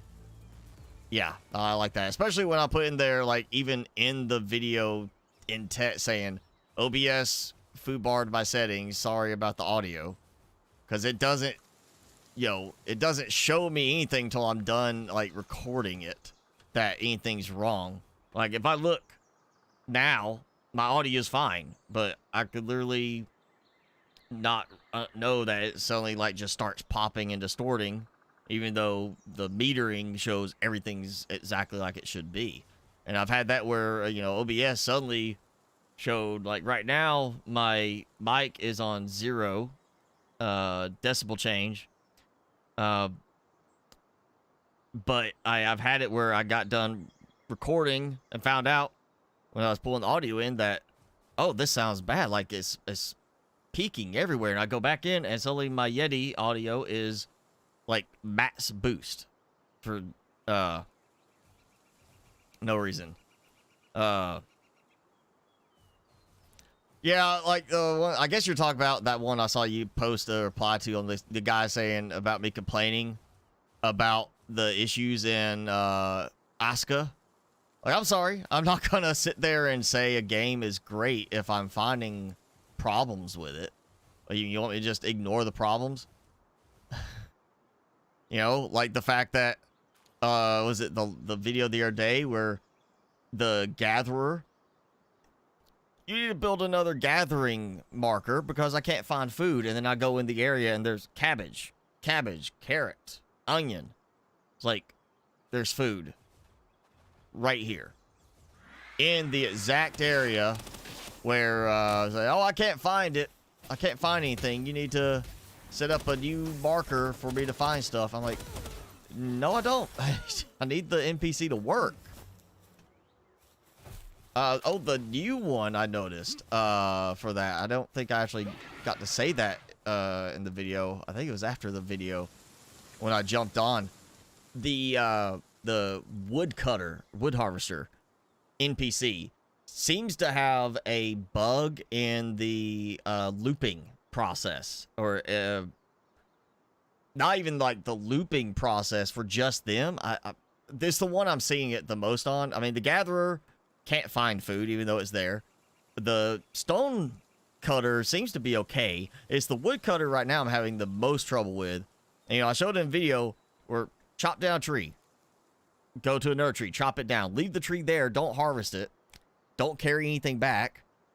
And then when I leave the area and come back, or they go and stop to eat and sleep, when they come back, it's like they get unstuck from the loop. So then the woodcutter starts going around and breaking up the fallen trees that they've knocked over. And that's it. They don't bring stuff back. Then they go and stop to eat and sleep. And then they come back and all they want to do is collect stuff. And then what I saw the last time I jumped on there, the woodcutter actually wasn't even picking anything up. What they were doing was going and taking the long sticks and turning them into regular sticks. Or they were basically processing stuff instead of collecting it and just bringing it back. They were sitting there processing things. But they weren't chopping trees down. They didn't go break the tree up, even though there was trees right there. They walked way out to the very edge of the harvesting area to pick up some sticks and process stuff like that on spot there, and then come back. But once they slept or went to eat, suddenly they forgot all about that, and all they did was want to go and chop down trees, but not cut them up once they chopped them down, to just sit there and, let them lay on the ground. But then once they go and eat or sleep, suddenly they want to do that again. So there's like a issue where the woodcutter is looping incorrectly. Instead of it A, B, C, D, it's A. Oh, going to eat. Okay, now the loop breaks. Now it goes to B. B. But the stone cutter doesn't have that problem. It seems that the harvester doesn't have that, or gatherer doesn't have that problem either when they actually gather supplies. But yeah, I've seen that, there's plenty of comments. Like, there's also the comments, for a long time, and people still do it, just not as bad. There's all the comments of first, first. And I've even seen it. Here's a video that's 3 years old, and I'll see a comment come in, says, first. And that's just a bot. And if it's not a bot, it's somebody that's just literally trying to get attention because they want somebody to say, reply back. A 3-year-old video with 1,000 comments, you're going to say you're first. They're just trying to get some kind of attention. But generally, I think that's probably part of the bots. You got some bots that are just going in there commenting first and stuff like that, just because that was like, oh, hey, this is a common bit of text that gets commented, so we're going to take that as an example kind of thing.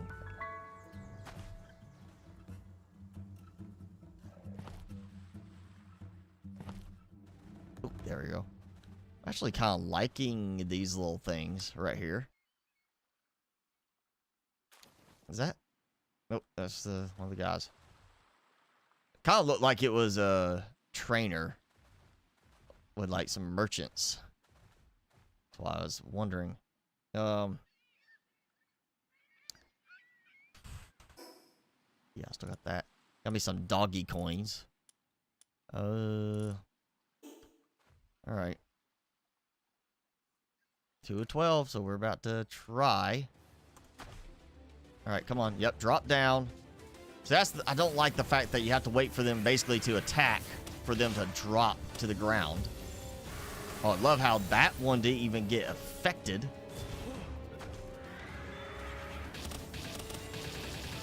And I think I accidentally threw another ball. Yep. I think I did. Yep. Capture! Capture! Ah! I'm tired of throwing balls at you.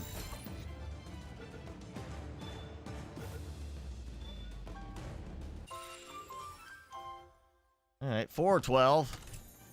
That's P bonus. Getting there. Okay. You're coming after me? Oh, I got out of range. Why is your buddy after me now?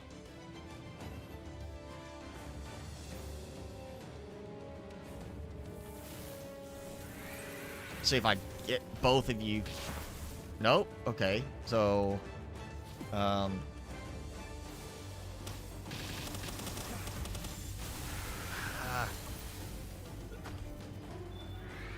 still gotta go and change my key binds for the, or change the order of the attack types.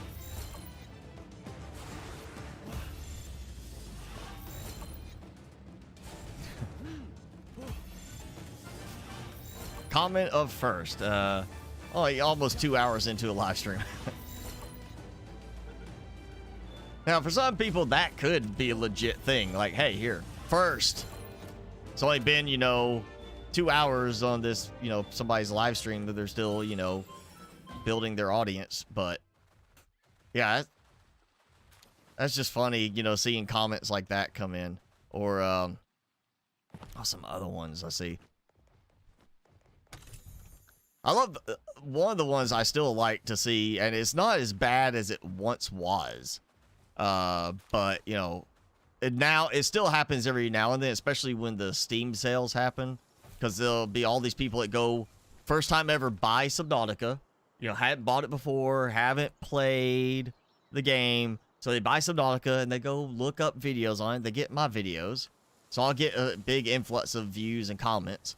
But one of the ones I used to get all the time, as recent as like a couple of years ago, was on my bioreactor fuel video, where I tested everything, you know, to test their values and could show exactly what the values were in terms of each different item. This is how much it gives you in power for this one item. This is how many spots it takes up in your inventory, and how many of these you could put in your bioreactor, and which gives you a total amount of power. And I say, here is the absolute best item in the game for this, which is the Oculus. There's no argument there. Here's the math. Here's the numbers. And there's still people that come in saying, you're wrong. I put in my sea treader poop, the alien feces, and it lasts forever. Like, no, that just means you're not draining power. Which means your power's not coming from the bioreactor first. It's coming from something else first. Because if you were using the bioreactor power, it'd be gone. You'd be constantly going to get more and more, you know, because of that.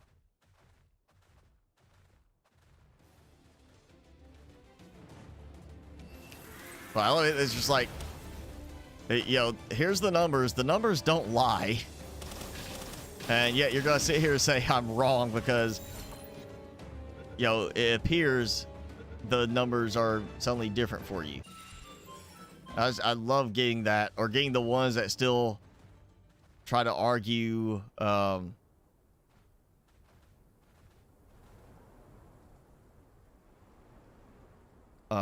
you know, like not even the sea treader poop, but it's just something else, or argue saying, you know, I should have tested it differently. Like, what's the other way to test it? You drain the power and find out the exact value you drained. Or now you can use mods that will literally show you the monetary value, or the numerical value, because the mod's pulling it from the game code. And yet there'll still be people saying you should test this differently. That's why, like, below zero, I just used one of the mods to show the value so I could test it that way instead of having to go through the whole sequence like I did. Because it's just pulling the value from the game code. It's not like I'm making something up. I'm not sitting there, you know, mistesting something. It's literally the value inside the game data. And yet people still like, yeah, that's not right. I love those comments. Everybody's an expert on YouTube.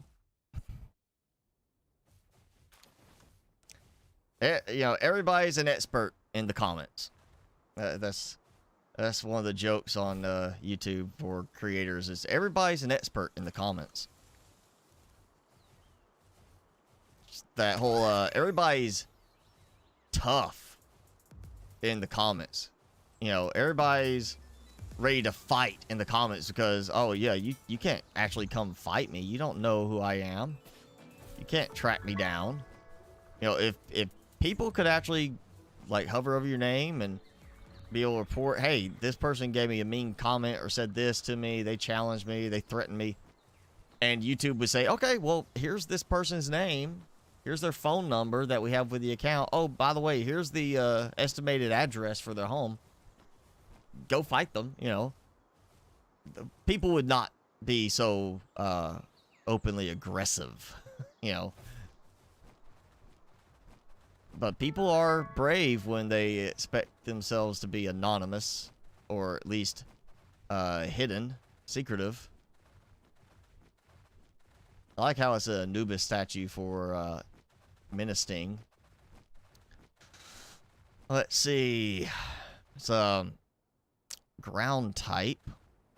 So I really need grass, and I don't have grass.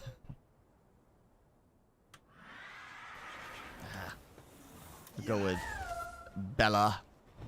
We'll see what happens.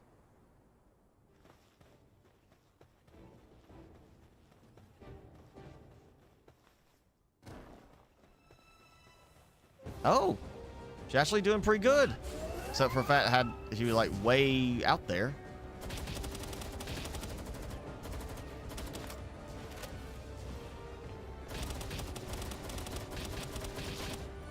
Yeah, I don't think I'm gonna try to capture this one. I don't think that's gonna work. Bella, do something. Get him to attack you, not me.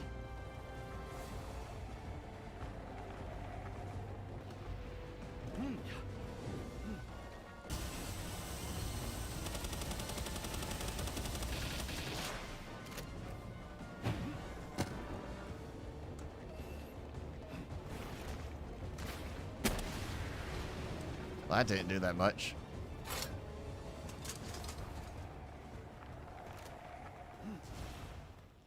Kind of surprising how readily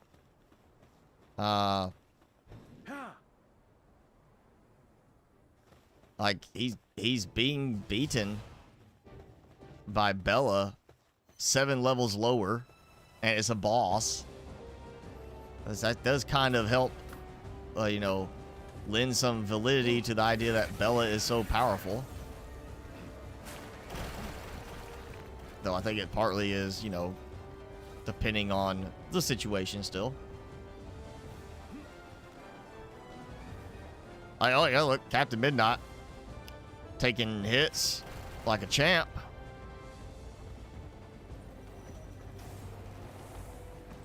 Of course, the fact that the cooldowns are so slow, don't like.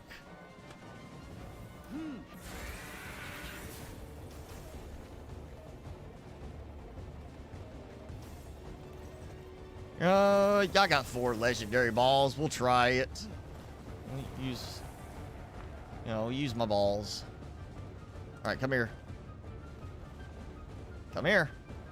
Right. There we go. That lovely little trick that mounted attacks are treated separately from non-mounted attacks and have different cooldown timers. All right, fine. Ultra Sphere. I'm gonna... Oh, sure. The legendary balls can't catch them, but the Ultra Ball catches them. The weaker, the less capable balls catch them. What the heck? Oh, that's the roly-polies, right? Oh, and of course they're small, so they roll underneath where I'm aiming. Okay, great. I'm gonna try it. You better catch her, because I only have 1 more legendary ball. There goes my balls. Better catch. There we go. Alright, I'm out of balls. Balls are gone. Except for my plain balls, my little scrawny balls. I got plenty of those. There we go.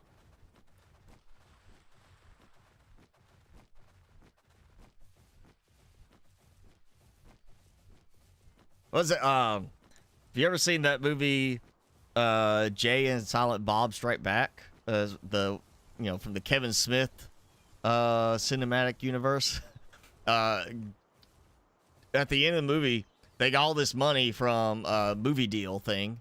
So they go and use that money to get the logs of all these people who have been sitting there talking crap about them on this forum, so that they could go and hunt those people down. Basically, they go to these people's houses and it shows them going up to like this kid. Are you so and so? This, the username. Do you remember saying this? And they start laughing. They start beating up the kid. They spent all their money, well, however many millions it was from the movie thing, to go and track down all these people who are talking about them, not realizing they were actually real people, thinking they were just characters. But yeah, that's what they did with their money. Imagine doing that. Hey, Joner's Bean. I don't know about these balls. They're not that hairy. They're blue, though. I can't say I have blue balls. Also got green balls. That might not be a good sign if they're green. There's my green balls. Yeah, I always keep a few spares.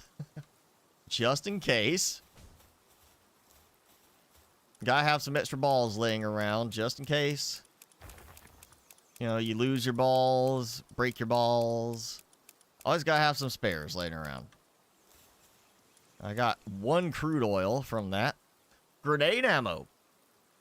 Actually, might just go ahead and toss that in here, because I'm not exactly using grenades.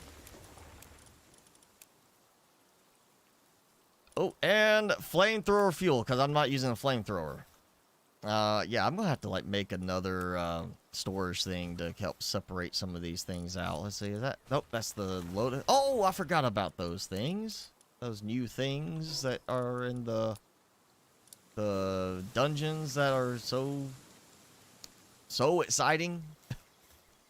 The dungeons that I just love to play. With heavy sarcasm.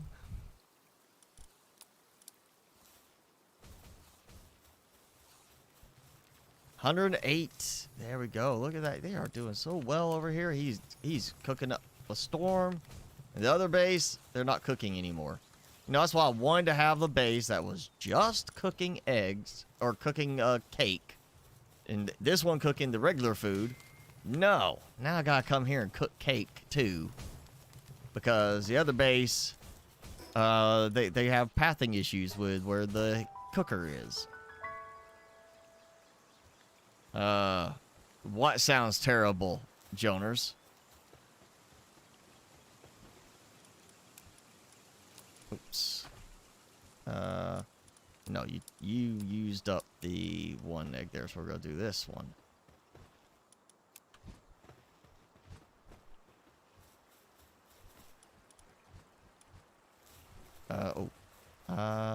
Check. See, because I'm about to start producing a lot more eggs again. So we're gonna do... Well, I mean, I can't help it. There's balls in the game.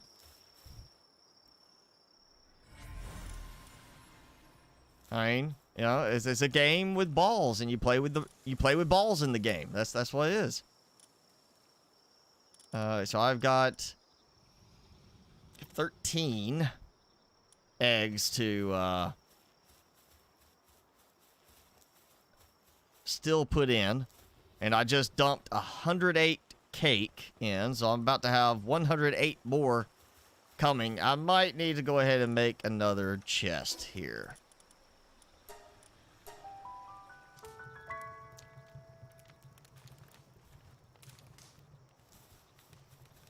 Yeah, Jason, or Felonious, it may have been the hairier part there that threw things off.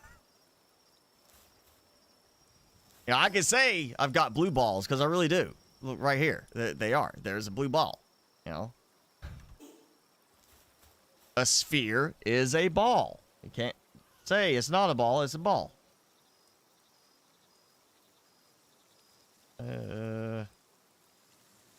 Actually, I don't have any grenade ammo before what I just got. This is interesting. I know.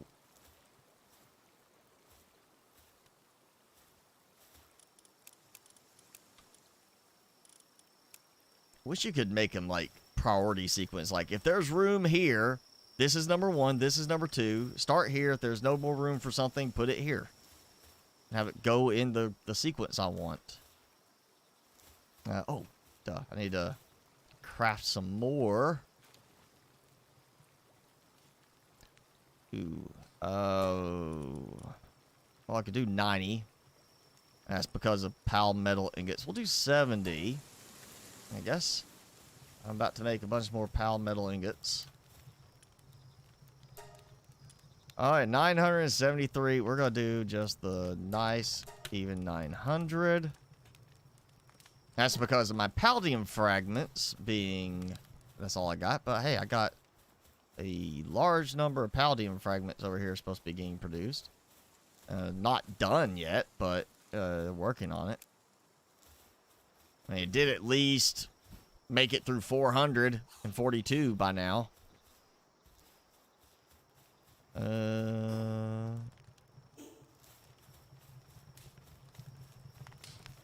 Alright, so that will get going. I've got, again, I keep a few spares. So I'm good on that. Food queue wise. Hey, go ahead. Oh, wait, you know what?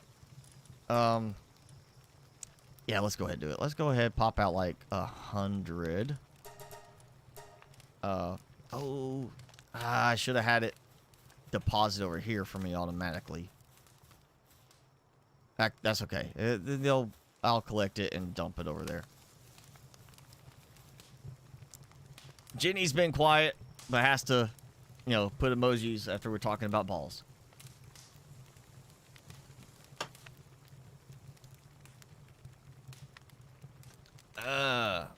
Okay, so I've got pal metal ingots here because I need some more of those because I'm using up a bunch to make some legendary spheres. Fine, call them spheres. And I was gonna do another refined metal chest, which I'm not going to wait 2 minutes to make. Where's my noobs? There's my noobs. Bella can pop out for a moment. There. If I throw him out from my party, he won't go to sleep immediately.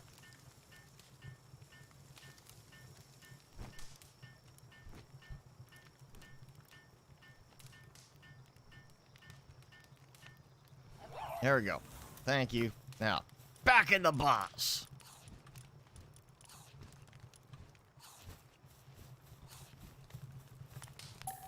Okay, now I can go build another one of those.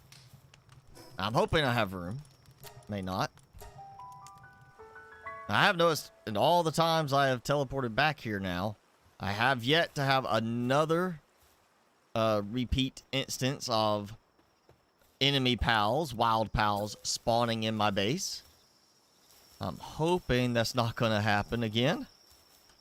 I really don't like that happening. Alright, somebody's going to get over here and work. Yeah, somebody... Pyron! Oh, cooking. Look at that, cooking again. And then walks away. So, like, I'm supposed to cook, and I'm going to say that's my job, but I'm not doing anything. This is so frustrating. I can assign if I target just right. But it doesn't show as one of the options. I'm going to end up taking that out. You know what? Here we go. Give me the cake. Cancel the cake. And I'm just going to move it. I'm tired of that. It's bad. Very, very bad setup. All right, electric kitchen, which should be buildable there and usable there. But can't be now. It's gonna be put out here. You know what? Right here. In the open. If it says I cannot cook here, I'll be very irritated. Because that'll mean they really messed up pathing for some of these pals. There we go. Still need me a better Yormantide Ignis. This might be my last batch of Yormantides for a while. I'll try to get through this. Oh, there we go. We can do that. Dragon there. And now we got our miscellaneous eggs. 30 minutes left. And we'll, you know what? Let me help. Let's see. I knocked off 30 seconds of it.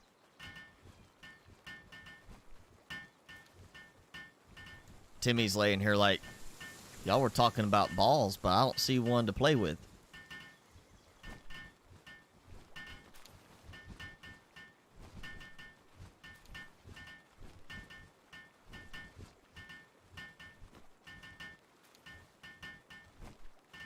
I think he's tired, but not tired enough to sleep.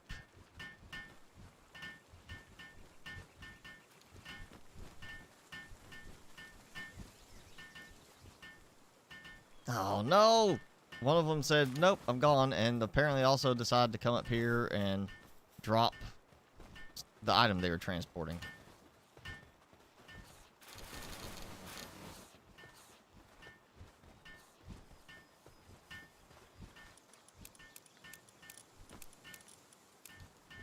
Yeah, and of course, that's why I was supposed to get here earlier. 92 crude oil.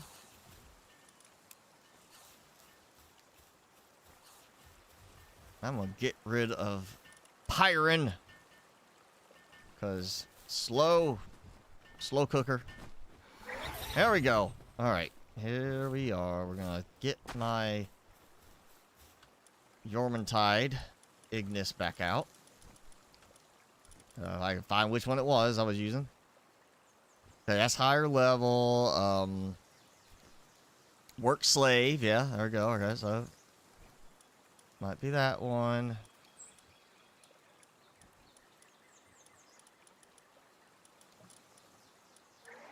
All these extra spots in the PAL box, I don't feel the need to... Oh, there we go. That's definitely the one. Look at that artisan.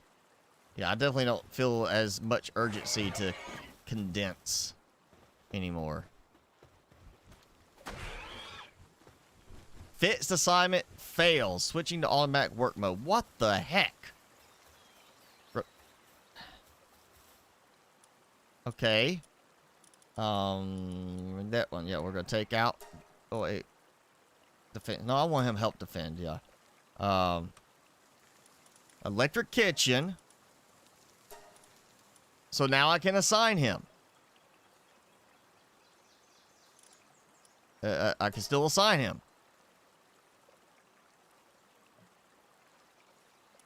Yeah.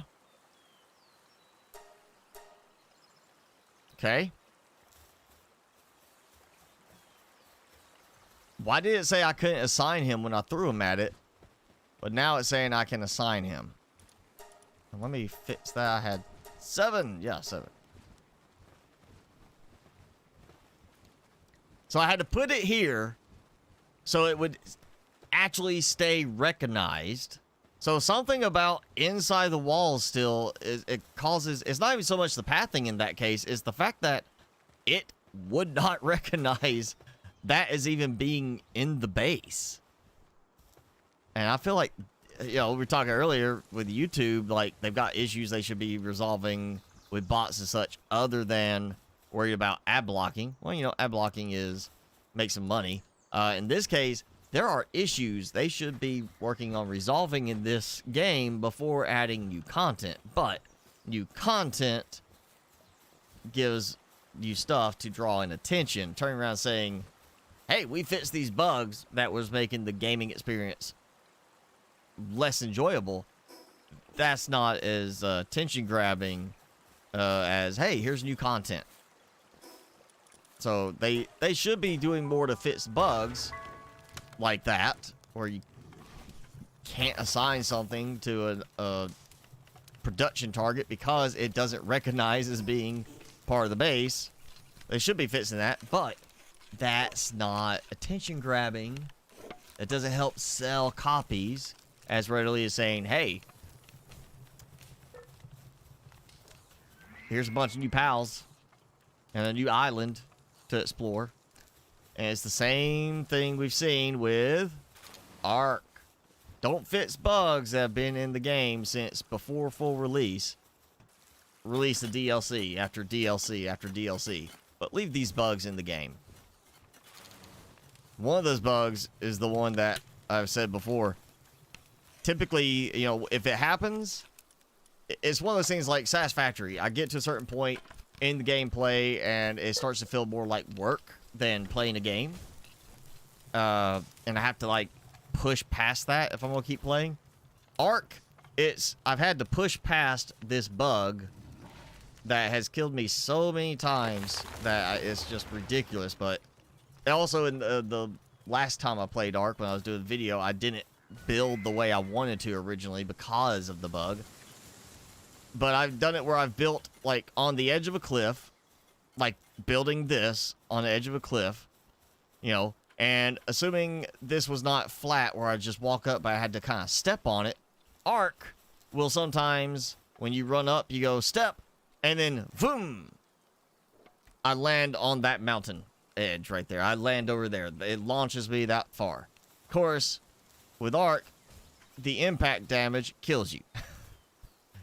That has happened to me dozens of times in the time I've played Ark.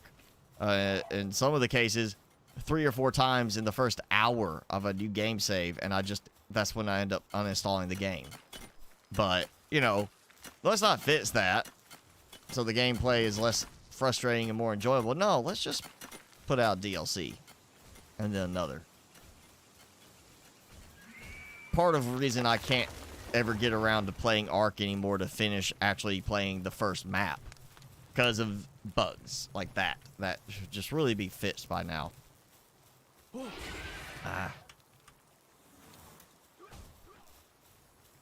And I'm hoping this game doesn't keep down the same path, because it is right now kind of doing that, where here's more content and here's some, I mean, again, we've had 2 minor bug fix updates. They didn't even list the bugs they fixed in this last update notes on Steam. It's just other minor bug fixes. So I'm hoping we actually get some major bug fixes, like the ones we need to have. Ooh, I gotta make another 112. I'm not gonna worry about the 112. Let's see. I need 70. There we go. All of them done. That's still working. We go back and get some more pals. We'll go here. Just ordered 15 boneless buffalo wings with Cajun fries. When you say buffalo wings, are you meaning like buffalo sauce? Or did you get something else? Like teriyaki? Hot honey Asian? Nashville hot? I mean, what'd you go with? Ghost pepper? Carolina Reaper? What? Oh! I don't think I mentioned this. Yeah, last week. I don't think I mentioned it. Because I think it was more I was focused on stuff with the game. But 4th of July weekend, on July 5th, I took the opportunity go get some stuff for gardening from Lowe's, and I needed a couple other things, like I needed to get a new toilet handle. But I also, while I was there, looked at the plants, and lo and behold, they had an interesting plant option, or a few options, that I decided to buy. And I came home with some new pepper plants So now, not only do I have a red ghost pepper plant that I'm still waiting on it to produce, but I now have a habanero pepper plant. And I think it's just a traditional, like, orange habanero, not like brown or anything like that. Just a traditional orange habanero. I've got that, and I've got, just for a little more generalized, less, you know, specifically spiced, I got banana pepper plant. So those are growing nicely. I'm hoping they'll start producing soon. So yeah, maybe sometime soon, either my ghost pepper or my habanero pepper plants will actually produce peppers, and I can have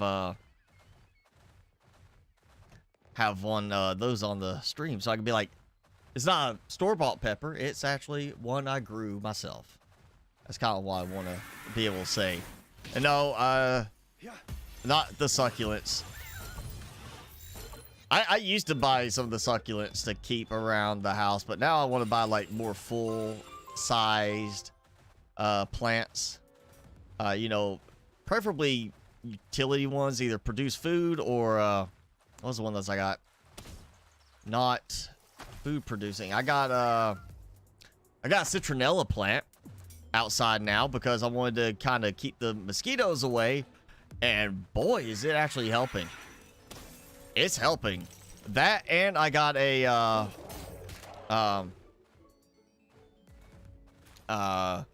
lemongrass too. That's another one that I've heard is supposed to be good for keeping mosquitoes away. No mosquitoes around my backyard now. Granted, I'm using up a lot of water on them. Let me say that. Because it's hot. I don't have to keep, like, pouring more and more water in the pots to keep them hydrated because of how hot it is. So you know, every day, bright sun, and just, you know, they need that moisture, all that water.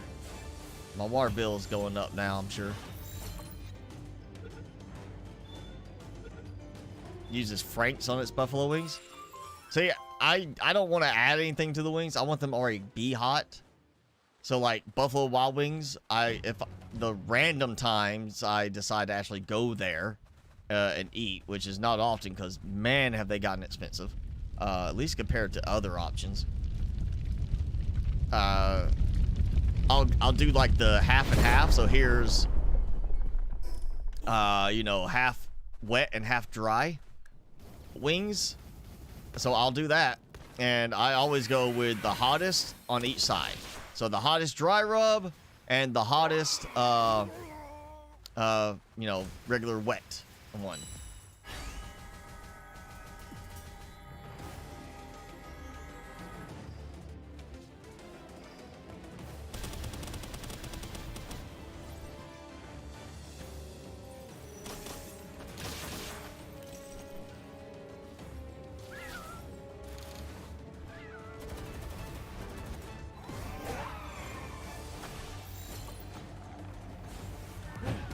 What? Did she blow up? She must have blown up because I don't think any of them did an attack on her. Captain Midnight defeated Kick It. Oh, Kick It! Sorry, I had to throw in the Beastie Boys reference there. Too good of an opportunity to pass up.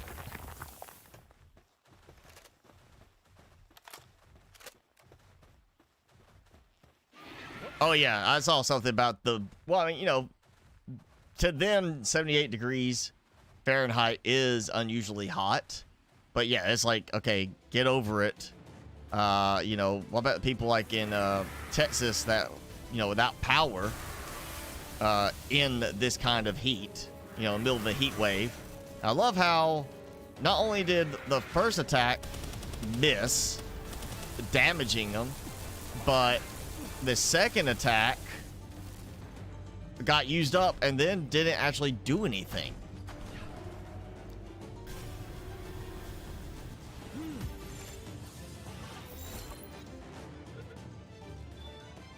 Yeah, that's another thing. They got fits the targeting on the flying ones, the ones that don't actually land on the ground and walk, the ones that hover. Because it's too easy to not hit them with an attack, to have it just completely miss and waste an attack.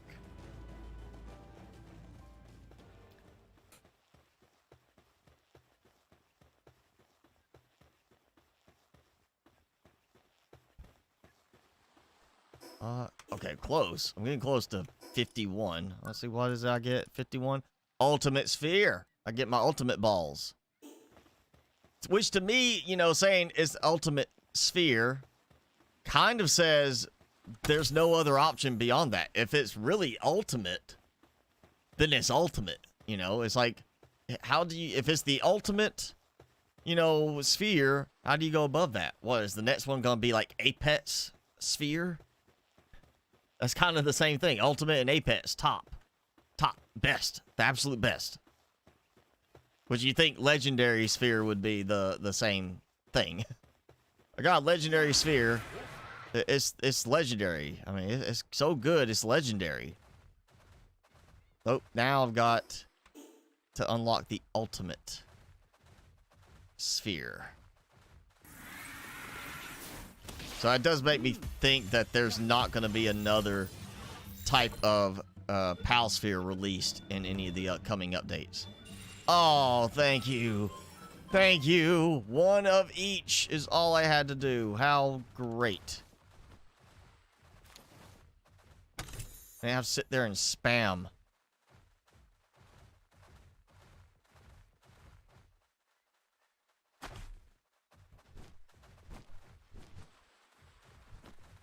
Yeah, they're not running away. Or rolling away. That's fine. I'm just going to kind of loom menacingly over them for a moment. And there we go. Ooh, I like that one right to 94%. What? It'll be the one that breaks free. All right, 6 to 12. Yeah. Yeah, come on. Come here. Come on, away from your buddies. Oh, this is where I built that other base before.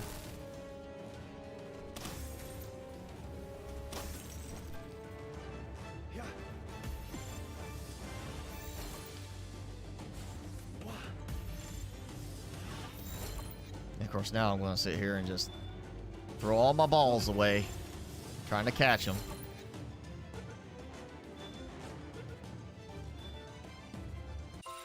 Boom. Okay. I need like 2 more. And I can catch Beacon a lot easier than that one.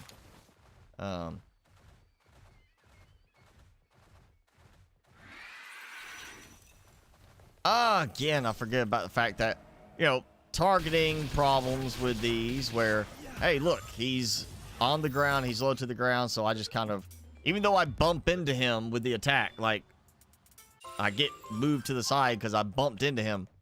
It doesn't damage him.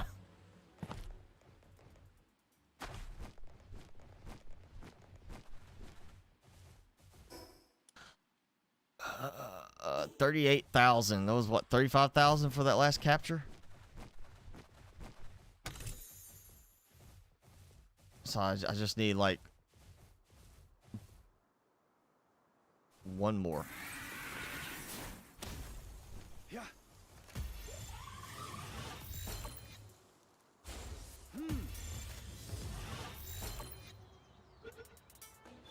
Come on, come on. 35,340. All right, so all I gotta do is knock this guy out, or these guys out. There we go. Look at that. It's gonna be good. Bash them both, or not. You know, go right over one, and then get the other one.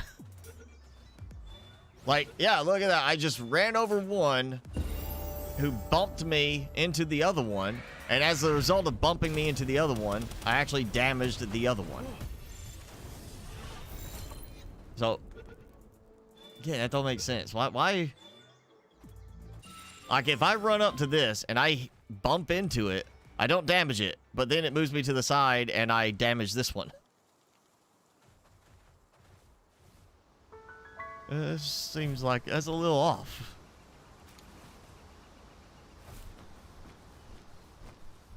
Oh, you know what?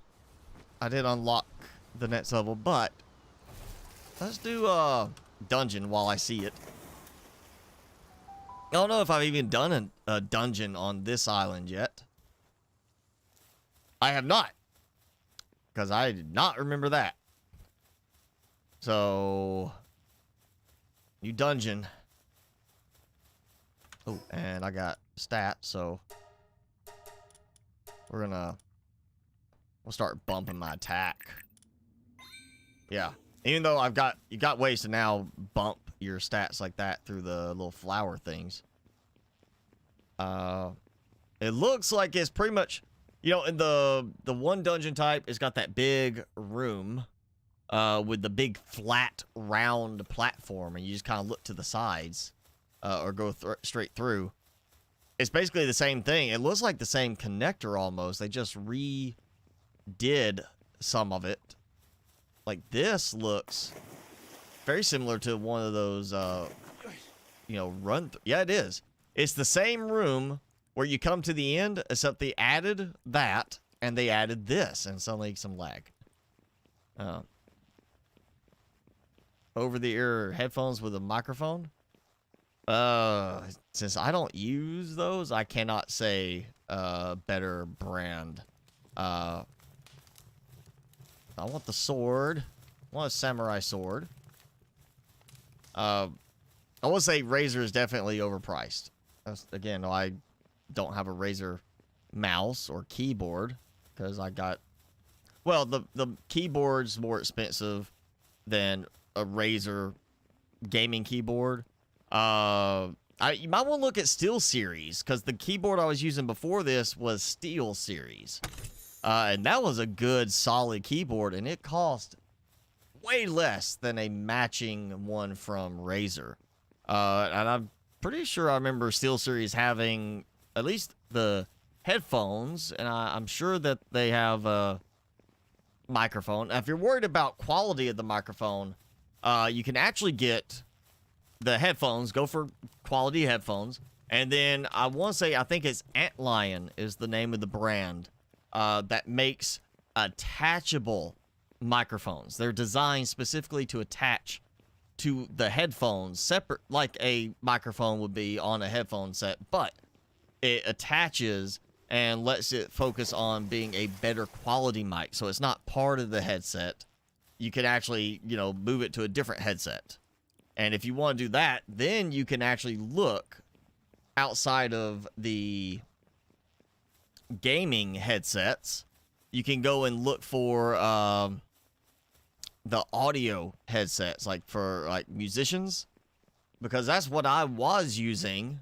Was my studio headphones, which I have two pairs, and I think I actually got them put up right now. One I got for free from Sweetwater when I ordered some of my studio software and audio interface, and it was like a $300 pair of headphones that they just gave me for free. So I was like, okay, yeah, I'll take it. And I will say that I think that was my AKG headphones, which, again, you know, for music, you know, quality, they're going to be so much better in terms of that than what you're going to see with gaming ones. But you're not going to find them with built-in microphones. That's, I think, why that, again, I want to say Antlion, or maybe Antlion Audio is the company name, makes the attachable microphones, because they focus on getting a better quality microphone, but at the same time have the freedom to choose a better quality set of headphones. But, you know, I guess it comes down to how quality you want the headphones and the microphone components to be. If you want really good audio for you, doesn't matter how good your voice audio is, you know, check SteelSeries.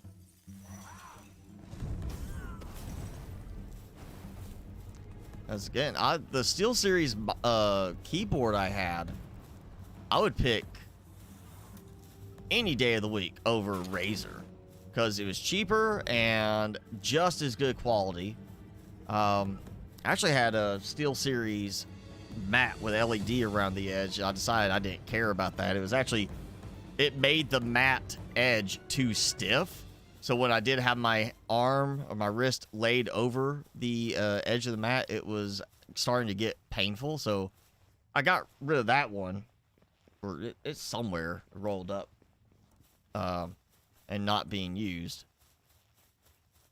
But, you know, the keyboard was great. Very good click sound to it. Good feel to it. I went with this one because my wrists were hurting based on where I positioned my keyboard because of my mouse and my Stream Deck. But if you just, you know, need some good gaming headphones, you want some RGB or something like that, yeah, check out SteelSeries. See what they got. I know they've got some really good models that quite a few YouTubers, gaming YouTubers have recommended that I've seen. I like my in-ear ones like these because it means my ears don't get so hot by being enclosed the whole time.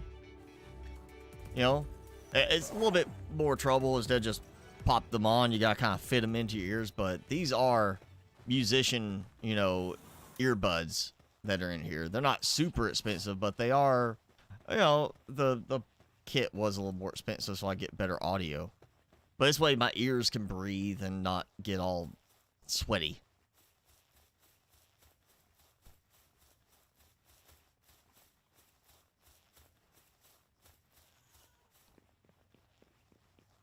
IEMs, yeah, the in-ear monitors. Again, it goes down to the quality of the audio you want to hear. You're going to get better quality and better noise isolation because they're going to fit into your ear canal. But, again, it goes back to the microphone part. If you want an attached microphone, in-ears are not going to have an attached microphone. So, that is a necessity. That may be the breaking point where you have to say, yeah, this isn't going to work because I can't get a microphone on it. And in-ears are not going to support attaching one of those antlion microphones like a headset will.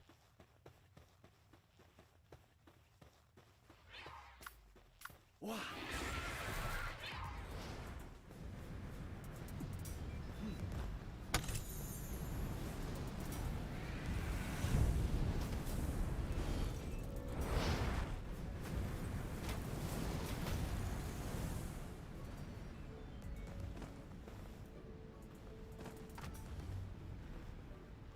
Alright, there we go. Got my flower. That was definitely more troublesome than the previous flowers have been to find.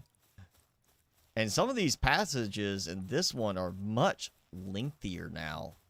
Like, not like 1 or 2 rooms from the main branch, but multiple rooms past.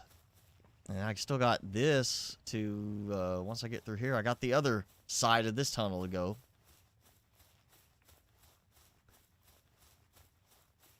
Again, SteelSeries, you know, the keyboard I had has held up really well. I will say, actually, that's the spare one. Actually, yeah, it is. Is it this one? No, HyperX. My SteelSeries is in a drawer somewhere as a backup. Also, I don't know if they make headsets or truly how good the quality is, at least on the lower end ones, but Red Dragon is actually pretty good in terms of gaming stuff. I know they make keyboards and mice. I want to say I think I've seen a cheap, like, full combo keyboard, mouse, headset type of deal from them. You don't want to go with the cheap ones. You want to go with the stuff that's at least $50 from them. But I know my Red Dragon keyboard, the mechanical one, very good. Got good click, you know, feel and sound to it. That could be another one you might want to look up as far as headsets, is Red Dragon. Also, I want to say maybe there might be a HyperX series, because this is my other keyboard here that's running with my iPad, is my old HyperX keyboard. This is my membranical keyboard. So it's a mechanical style key setup and clicky kind of thing, but it's got a membrane, hence the membranical, to make it softer on the clicks. And apparently there is no boss, because I can just walk right through. Or, okay, no, there is a boss. It's just there. They were like just hiding over this area. Alright, you know what? We'll go with Captain Midnight. Actually, you know what? No, we're gonna go with Miss Bella.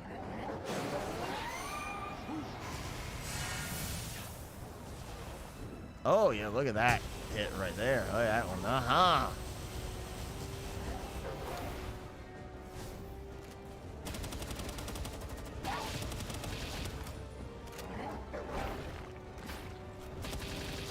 Headshots. There we go. Good job, Bella. She took a lot of damage on that one.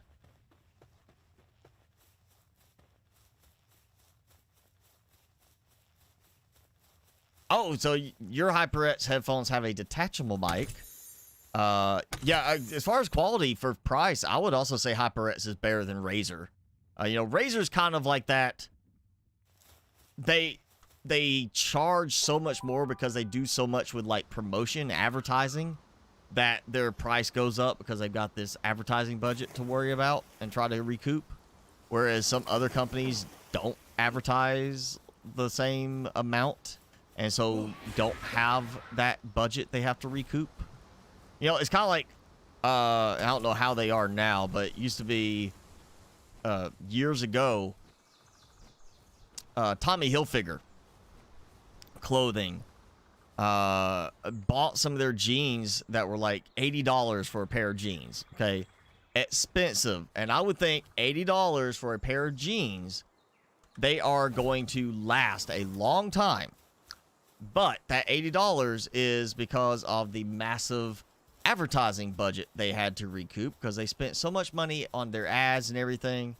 And 3, maybe it's 4 times through the wash, they went from dark blue to almost pure white. And that's not bleaching or anything. That's other jeans from other brands, other companies in the same mix that did not change color, that did not lose their color. The Tommy Hilfiger lost their color, which is why I will not buy anything Tommy Hilfiger anymore, because it was a waste of money. They were cheap, but more expensive than everything else, all the other ones, but they were cheaper quality. So yeah, I won't buy them anymore because of that. So same thing with Razer. I think part of why they are more expensive is the fact that they've got advertising, like they're spending money to promote with streamers, YouTubers, you know, different ones. They're doing all this promotion like, hey, we got to get some money back from that because we're spending so much on trying to get our name out there that, you know, that does cut down on, you know, their profitability if they don't charge so much more money. That's why, like, I don't see, like, the Instagram and on YouTube and stuff like that, I don't see anywhere near the advertising, if ever any, for HyperX, and definitely not like Red Dragon, versus like seeing stuff for Razer quite a bit, especially YouTubers. You see a lot of YouTubers that are going to be sponsored by Razer, and I don't know if I've ever even seen a YouTuber say sponsored by HyperX. You know, like here I'm you know, sponsored by this, showing off this new one. It's always Razer or somebody. And again, you know, they're paying these YouTubers to do that. So, that's advertising budgets. They gotta make up for it.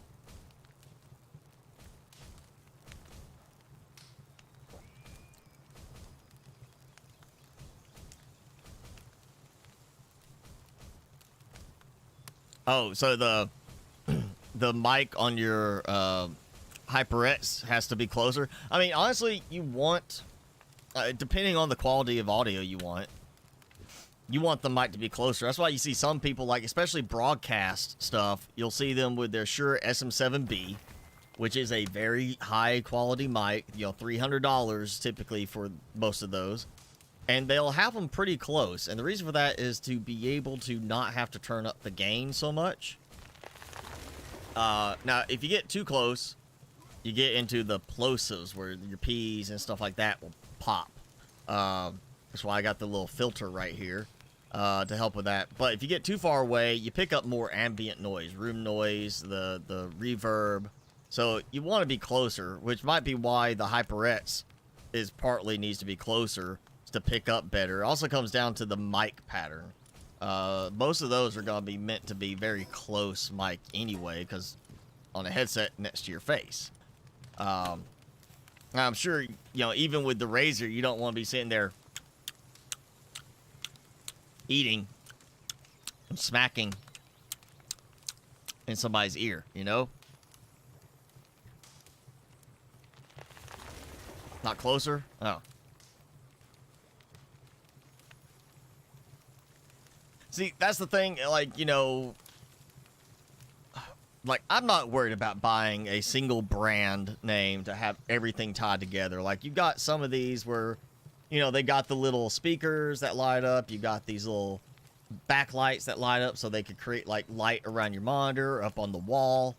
And it all ties together. And if you get the right thing, it syncs together with your PC case. If you're doing it because you want to make it a visual backdrop for your live stream, your videos, or you want just be a backdrop because you want to be able to take pictures and show it off to people, go ahead. You know, I don't see the value of it other than like a video backdrop.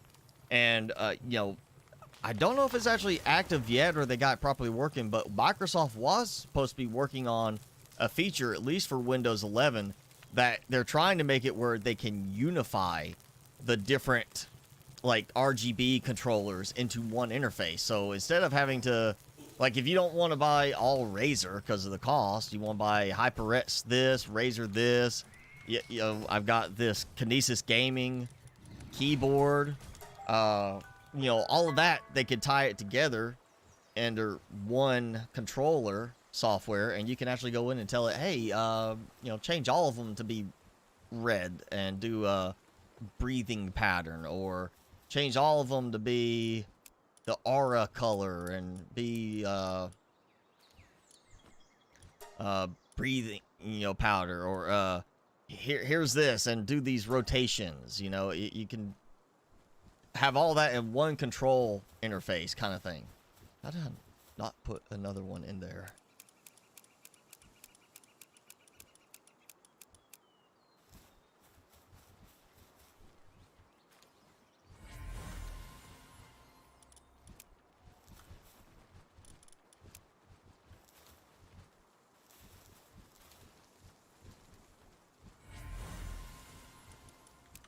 Yeah, I mean, obviously certain things, you know, you might have a certain Razer product that for you is great, and then somebody else might be like, I bought this other one and it's so much better.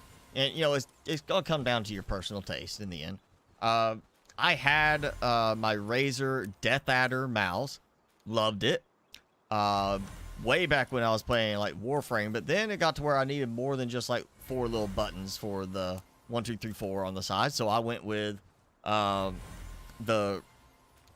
Naga, the Razer Naga, and I still love that mouse, but it started to wear down. It was getting kind of glitchy, and I didn't want to spend the money on a new version of it, especially the one they had. It was like, here's the full RGB wireless version, but it was, you couldn't get it with the MMO thumb pad keys.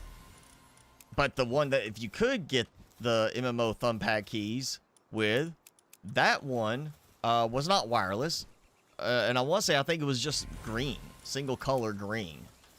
And the only thing redeeming quality for that was it had the option to swap the thumb side out, like 3 different plates. So you could swap out a joystick. You could swap out like just a plain one. There's like, and then the MMO style. And then I started looking and saying, I'm not going to spend $130 on the mouse.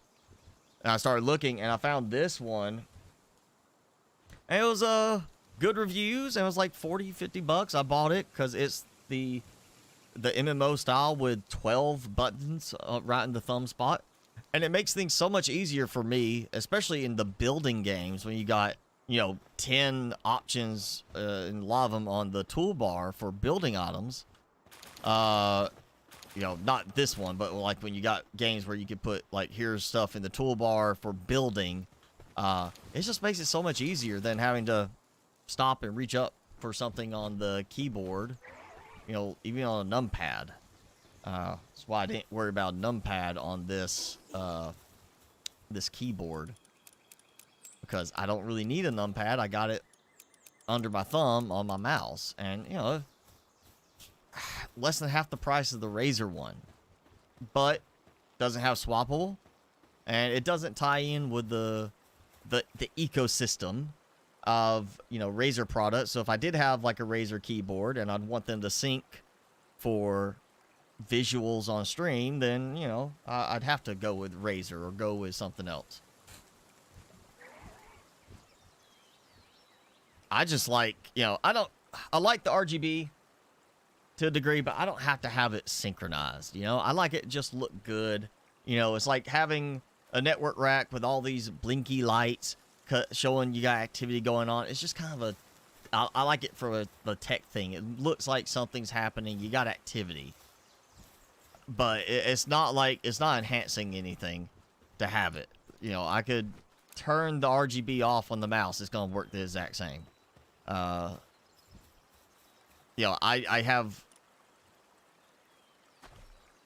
have my desktops have RGB on them.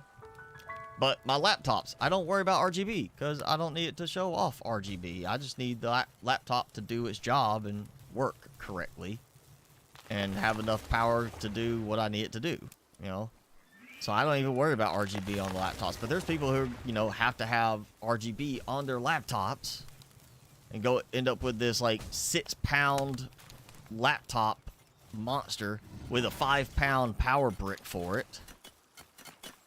And oh yeah, I did empty this out a while back. I was about to say that's still the Palladium fragments I started quite a while ago. It's coming up on 3 hours. I will say I started that in the first hour. And they are not moving very fast today on it. More the reason why I think the production stops after you are outside of a certain radius for a certain amount of time from your base. So I'm not liking that. Alright, laser rifle. I know I will need energy cartridges. Even if I get the... Ooh. Okay, I'm definitely getting that. Even if I get the legendary schematic, I don't unlock this laser rifle.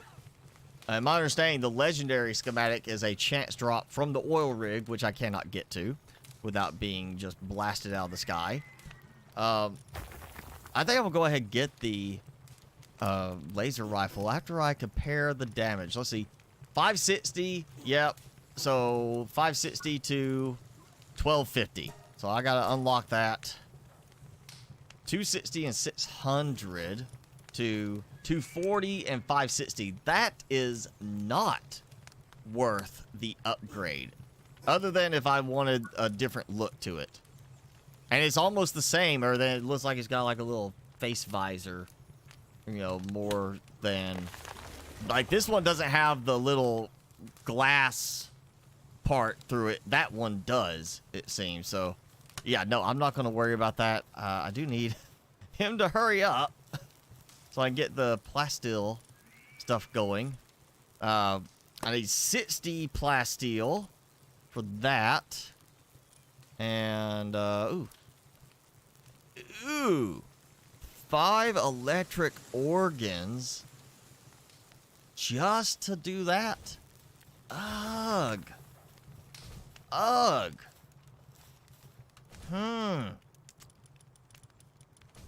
Alright, here's what I'm gonna do. I'm going to put my Bella here. Yeah, Bella. Put Bella there. Their ones are stronger. I want to do something specific. I want to take my cleaver, my meat cleaver. I'll swap it out with that. So I don't need the rocket launcher.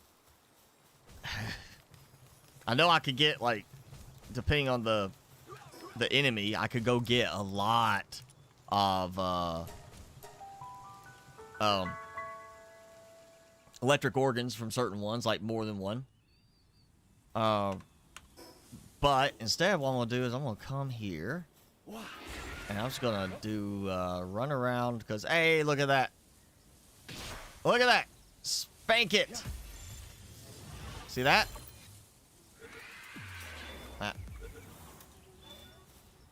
Okay, so I caught him, and now I'm gonna go to this.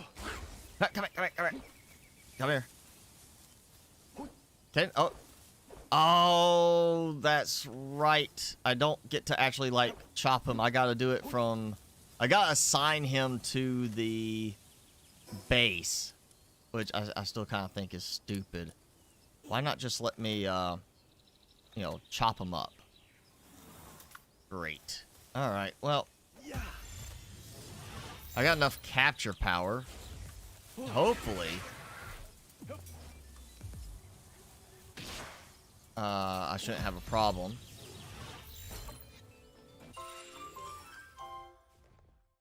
But it didn't work. Oh, yeah, and I got my extra... had to catch some more. It doesn't count the ones you've already caught or, you know, hatched. So I had to catch my other two. Let's see. Well, I guess in that case, boom, Vitsies. I need some more Vitsies. Which, of course, when I'm not looking for them, suddenly, just find tons of them right here. I'm looking for the sparky ones, electric ones. Nowhere to be found.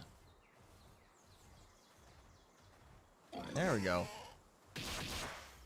So, what I will do is I'll basically, as slow as this is gonna be, and maybe we get like a faster way for this. Like, we should get a butcher shop. A pal butcher shop. Where we can go butcher pals. Because, you know, I get electric organs when I pick them up. Catch them or just kill them. And then I can butcher them to get more organs. That's kind of the idea. I want to go get double on this. Like they say, if you're trying to catch a boss that drops like a legendary scroll, catch the boss and then butcher them. I think that's part of why some of the bosses now, it's the chest behind them that gives you the chance of collecting a drop.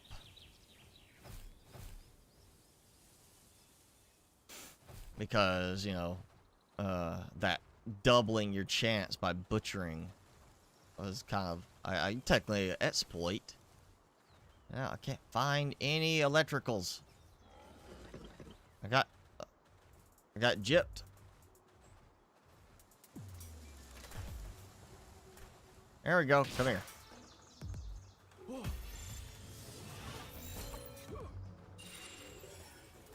know what? You guys chase after me all you want. Just come up here, fight some boars, you know.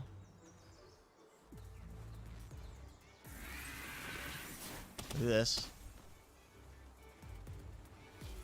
Oh, I forgot. I've got this on, yeah.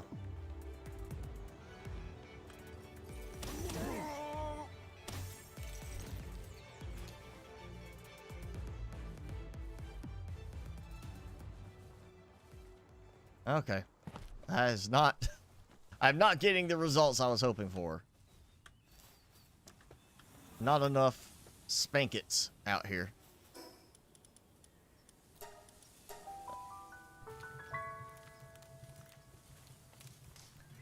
Your basilisk mouse is only mildly glitchy in Fallout? Like, just specifically Fallout? Like, you don't notice anything else? 'Cause that, to me, that seems a little weird. It would just be, you know, like, hey, only in Fallout. It does this do anything like that. Maybe it's supposed to do this like that. No, no, no. Come here. Come here. All right. How's I do this?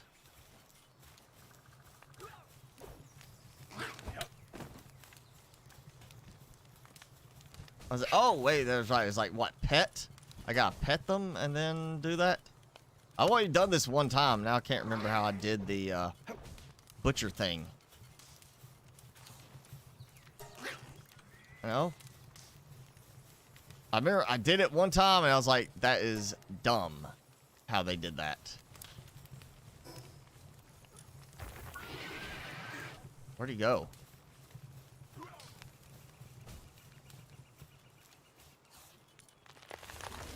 Oh, he got put up?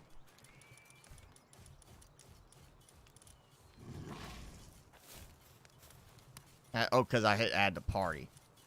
Alright, what does that do to butcher? How do I butcher him? I cannot remember. But I got the cleaver. I'll chop you up. Am I supposed to, like, pick you up? And then be like, here, I'm gonna chop you. Oh? The pet command becomes butcher. No, it doesn't. When equipped, the pet command becomes butcher. I am pretty sure that is called being equipped. Look at this. Can I not butcher the little guy? Is he not a butcherable pal?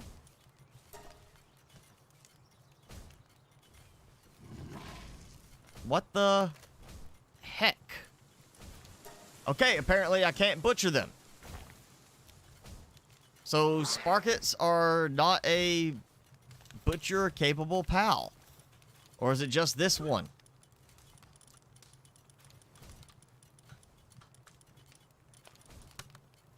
Alright, bottomless stomach. I don't want him.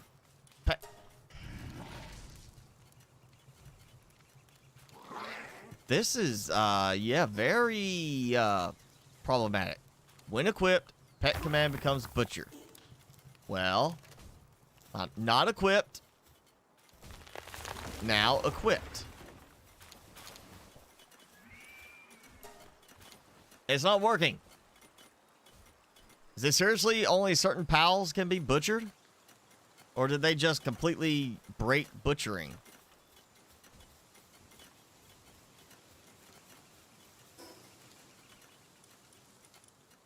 I mean, it would not surprise me if butchering is broken in the game.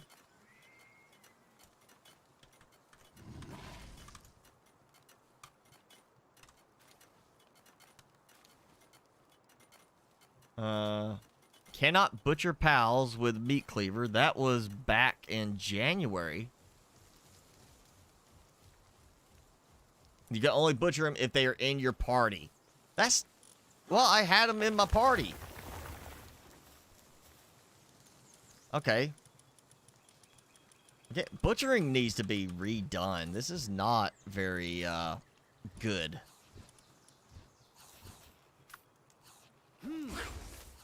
Okay, come here. Come here. Okay, no pet command. Okay, you know, just... Pet spark it.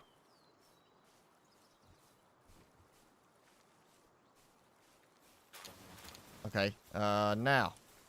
Butcher. Yeah, that is dumb.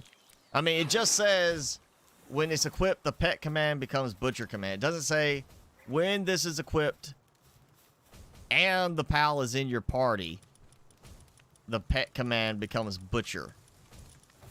That is dumb. We need a better way to do this, because that is not good. Oh, yeah.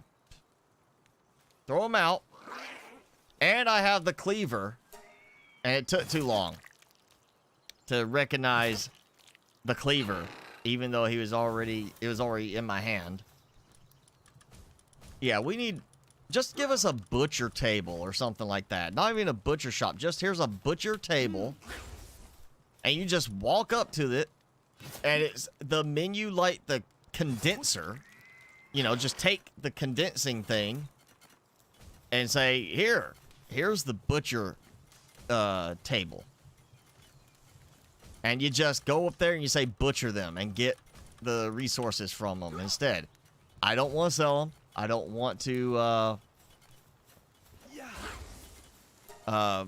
condense them. I just want to butcher them for supplies. Apparently, yep, there you go, see? Then you just do that. That would be ideal. A butcher table that you go up and it shows no different than the condenser, and you just butcher away. Yeah. I don't remember seeing a butcher table or anything like that. That's why you got the meat cleaver. But that seems like it would make sense to have it like that. That would make things so much easier for that. I mean, it's great. Use the meat cleaver when you're out and about. Now, you know, no, again, it's in your party. Like I thought that was the thing, but I didn't see the, you know, press 4 thing popping up when I was chasing after him. But yeah, it just seems like that would be the sensible thing. Like here, just, you know, keep the meat cleaver so you can do that when you're out, you know, on the move. But when you're at your base, you go to this butcher table, and now you can just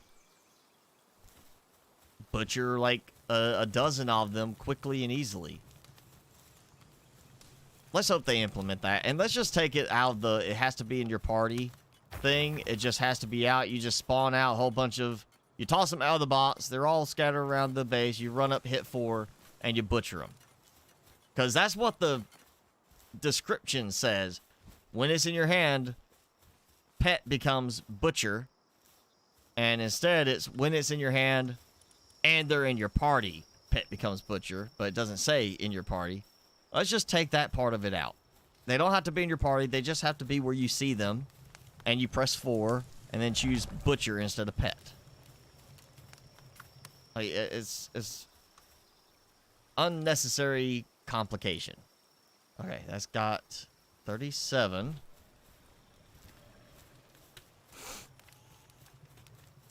Oh, it's over here. 37, so I can make a whopping 7 cartridges, 7 packs, which is 35. So I have 35 energy blast with a laser rifle.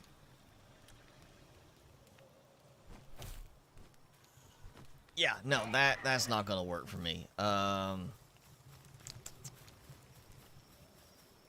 Let's just go ahead. I mean, might as well if I want to summon them out. I'm just gonna spend the money. There we go. All right, you come here. Come here.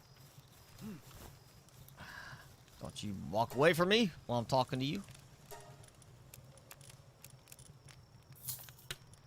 Means I'll have to start doing some Bella fights again. I haven't been focusing on that. That's where I make a lot of money. I mean, look at that. That's 20,000 out of my 753,000.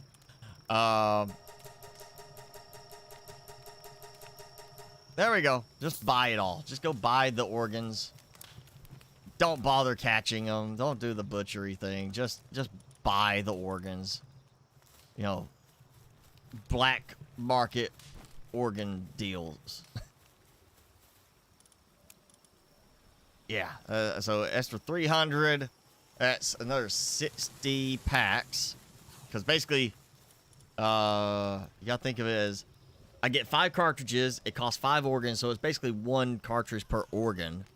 So that was 60,000 gold to make enough for 300 blast. 300 energy shots. I feel like I'm just going to save on that for a while. And not worry about making it just yet. Because that seems expensive. What's the other thing I got? Ultimate Sphere. Oh, yeah. I'm going to have to use up that. Plasteel. That's much better. Carbon fiber. Pal metal ingot. I got making right now. Palladium fragment. I just got to let them finish. So, yeah. I'm going to have to do some plasteel and then get that going. That will help. Because that's my ultimate ball. For catching. And we're going to see if I've got enough effigies. Do not. I am short by 2. Alright, let's do some quick peeping. For green spot. There's a green spot. There's a green spot. Are there any green spots closer? Like right in the backyard. No. Alright. I'm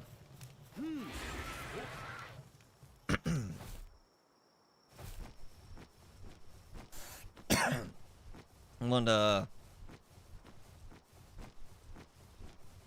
basically just fly and kind of look for more spots to show.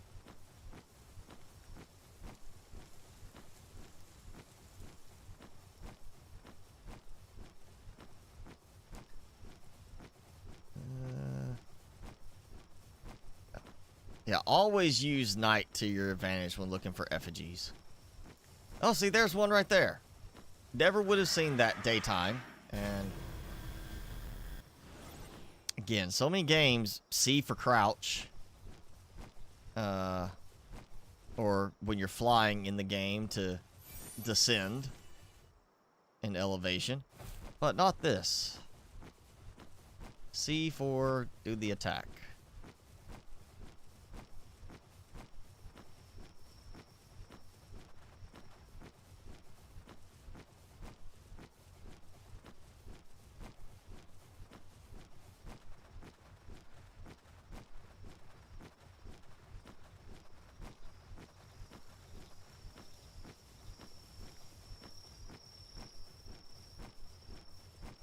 The heck? I went that far down?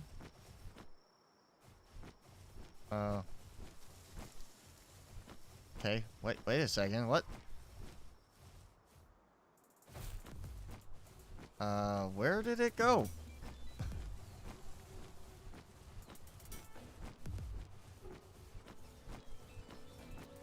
I was flying towards it. Right? I see that green one over there, so why can't I not see? Did I just autopilot and grab it?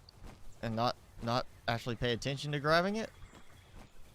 Because I don't remember grabbing it. I honestly don't think I grabbed it.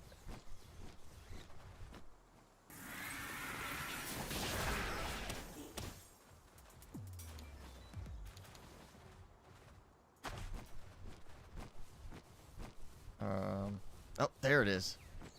I was about to say, I thought I didn't grab it. I couldn't find it suddenly. I was flying along looking for other ones, and then suddenly it's not there. Apparently I guess went past it, and I just was flying right over top. Or no? Didn't I just go right through that area? Like, yeah, like right up and over it? That's weird.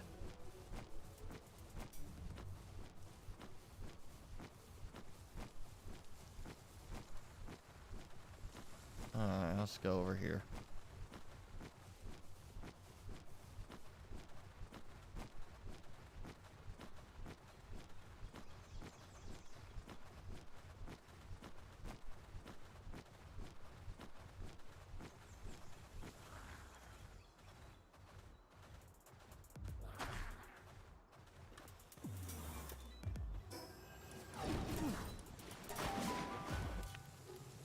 Okay, got my effigies. I'm gonna boost my power.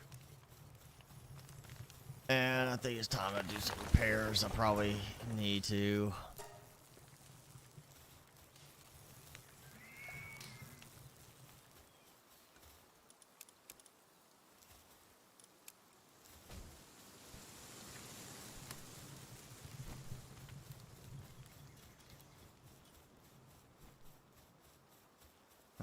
Okay, I'm gonna be more capture power. Level 12. Okay, maxed out again. Nah. If I remember right, I did already do 1 level, and I'm assuming that was the one that got me to 11, so 10 was the max, now 12 is the max. So I maxed out on my capture power. I'm not sure exactly how much that was, the boost overall, but more capture power. Got a bunch of legendary spheres to still use up while getting, hopefully, supplies for my plasteel to make some ultimate spheres. That, you know, ultimate, absolute best, cannot have any better. They are the ultimate, the last PAL spheres I'll ever have to make. That's what the name means. I don't think they're going to actually stick to that. They'll probably end up making some more when they add more levels and more unlocks. Because they do seem to, you know, not understand some of the meanings of certain words. But, you know, right now it says ultimate because it is the ultimate. So I've got that. A laser rifle, good damage, but I don't have a good, easy way to get tons of electric organs. If you know of a good, easy way other than just buying them, let me know. You know, comment or chat while we're still alive, and I'm gonna look and see if there's a better option in terms of stuff I could do to make money. And right now, it seems that I'm gonna say Bella fights are great because I get like the little multi-climate shirt. That's like 5,000 gold each. Get those.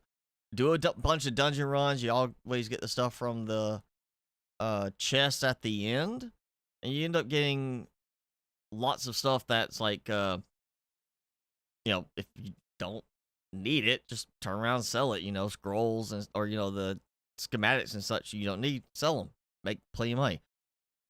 And even without mods installed, no mods installed at all right now, it's still freezing when I close the game.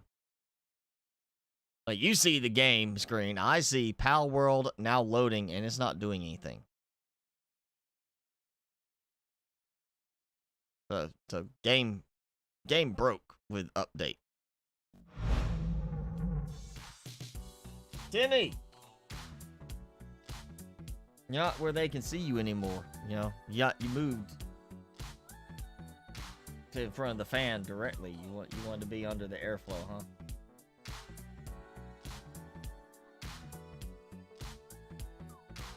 Come here.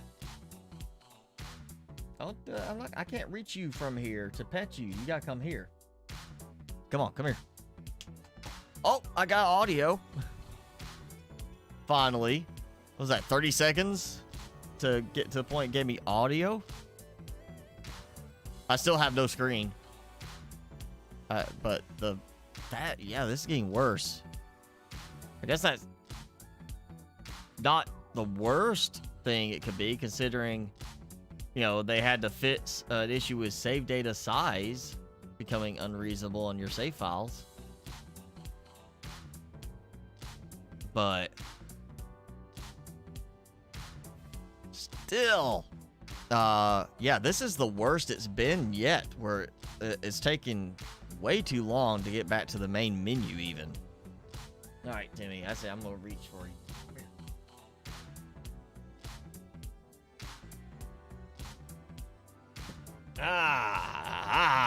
Got him.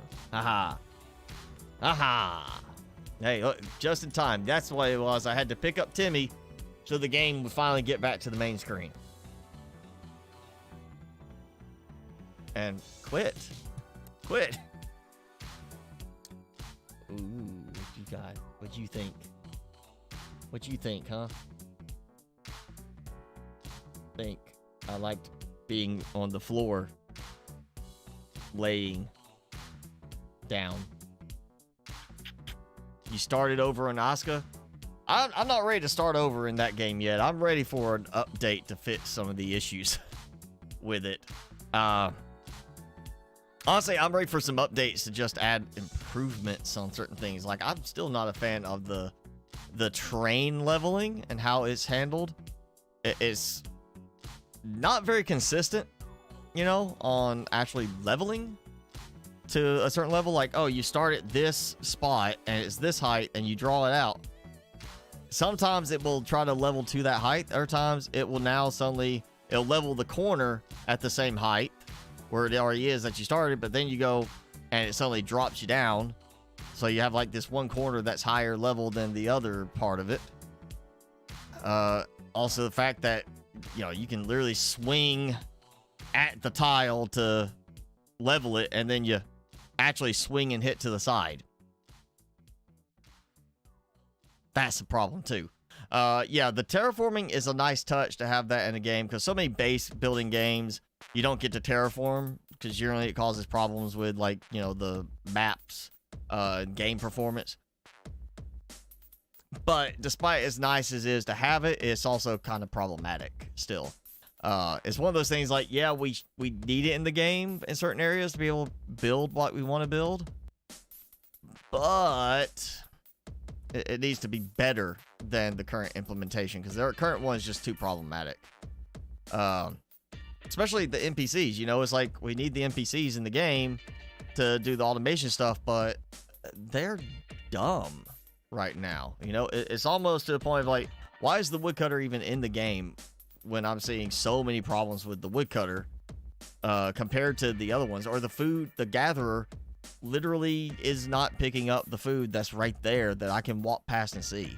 So I'm kind of at that point. I think I might just wait until they do a major update. I mean, like a big update for Asuka, and then do some revisiting, because right now it's already to that point. It's not enjoyable because of the problems. It's still one I feel has potential to be like a really good one, but it's still one that I just can't approve of right now, because it's just not stable enough on too many things.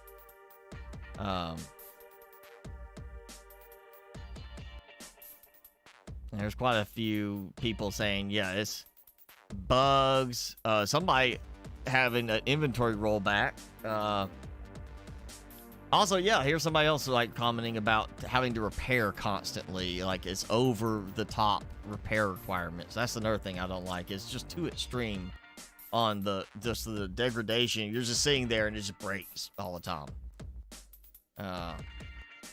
You had 3 leave for some reason. See, I can see it like, I don't feel safe in my home because there's no defenses. I can see it being like, hey, they're gonna leave because of that, but you know, at this point, I would think my mind will leave because they have no food, because my gatherer is not able to pick up food that's right there in the area.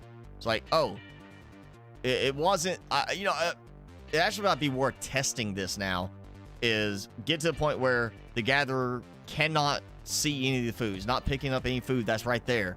Save, close completely out, load the game back, and then immediately check and see if the gatherer starts gathering up those food items. Because it could simply be a thing where the gatherer is only registering the food that's there at a certain, like when a certain action occurs, like loading the game. And it could be, you know, like I said, I saw with the woodcutter, when the woodcutter stops to go eat and sleep, that's when it seems to break out of the loop.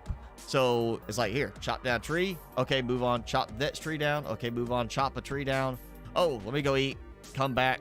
Now, hey, this fallen tree, though, you know, that I chopped down earlier, now I'm actually going to break it up to use it. You know, it's like that weird flow seems to be happening. At least in my game, that's what I've been seeing happen. And it seems like a certain event finally gets them out of the loop that they get stuck in.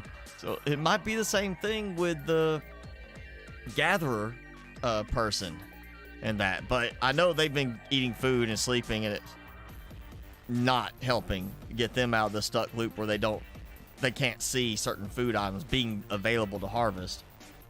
So yeah, I feel like right now I've done my episodes of Asuka for the moment until they come out with a significant update, whether that's new content and bug fixes or just here's a big, huge bug fixing update. And then I'll come look at it and say, okay, let's see how the NPCs function now. You put gathering flags all over for now. See, again, I've got gathering flags where, like the woodcutter, literally watch them run all the way to the very edge of the flag area to get like a tree they had chopped down earlier and broke up, to not pick up the sticks, but like start turning the logs into sticks, kind of thing. It was like I sat there watching them, just sitting there doing stuff. I want to say I think it was the woodcutter, because I don't see the crafting person that I took out of crafting and put on the farming part. I don't see them running over there and crafting stuff. But yeah, it was like the wood cutting area. They just ran over there to the very edge and then started making stuff. Like, you're the woodcutter. Cut the wood and pick up the stuff to take it back. So yeah, they gotta fit some of that stuff right now. Again, I'm not even gonna worry about trying to put gathering flags everywhere. I'm just gonna wait for them to do a bug fix update. So you don't have that problem? Well, you're lucky. You're lucky yours is not doing like the same as mine. That means somewhere they've got something really wrong in the code that it can like change that much between different points. And it's not like I went and did anything super weird. You know, I mean, I added extra gathering flags and walked right past food that they say there's no food. Again, I feel like it's got the potential to really be a great game in the end, but it honestly, to me, feels like they released it into early access too early. They got some content there, but they really didn't try to polish it up enough for that, which is why it's like, what is it, 77% positive reviews right now on Steam.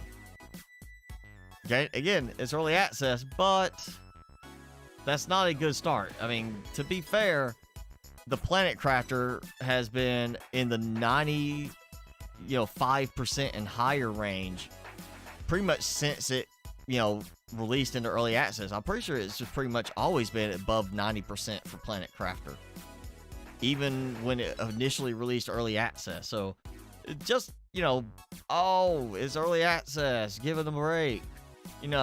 There's early access games that are polished well enough, even right at the beginning, that they get, overwhelmingly positive reviews, or, above 90% positive reviews. A game that's got 70-something% positive reviews, just because it's early access doesn't mean that's an excuse for it to be like that. It's still a case of there's bugs, there's stuff like that people are obviously not liking. It should be fixed.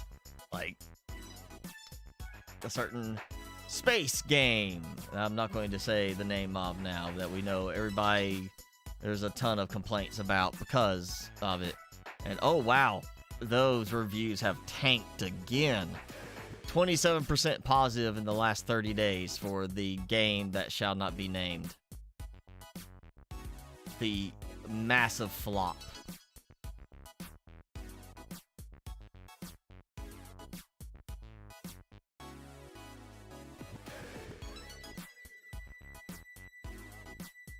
Oh yeah, wow, this...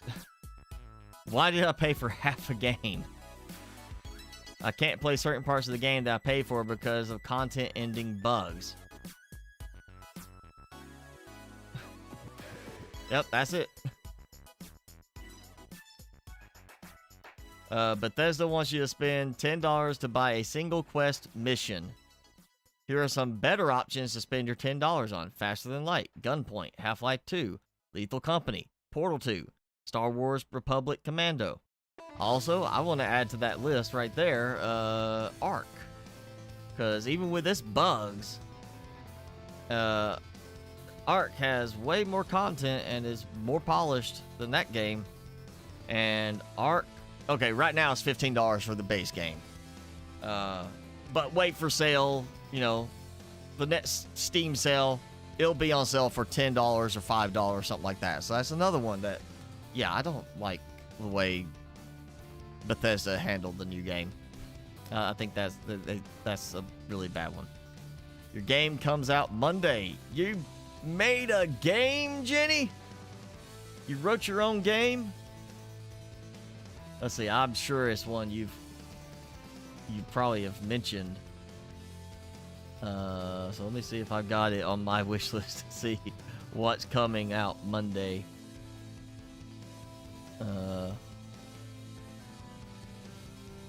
I don't see it. So maybe this is one you had told me about or I didn't put it on there. What game is it?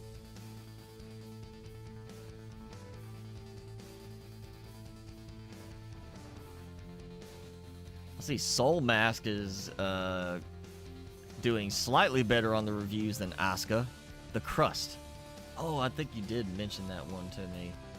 I just think I didn't put it on the wish list. July 15th. Yep, 2 days. You got 2 days. Oh, yes, it's got factory automation stuff with that. Yeah, that's why I didn't put it on there. I decided to just go back and stick with Satisfactory again.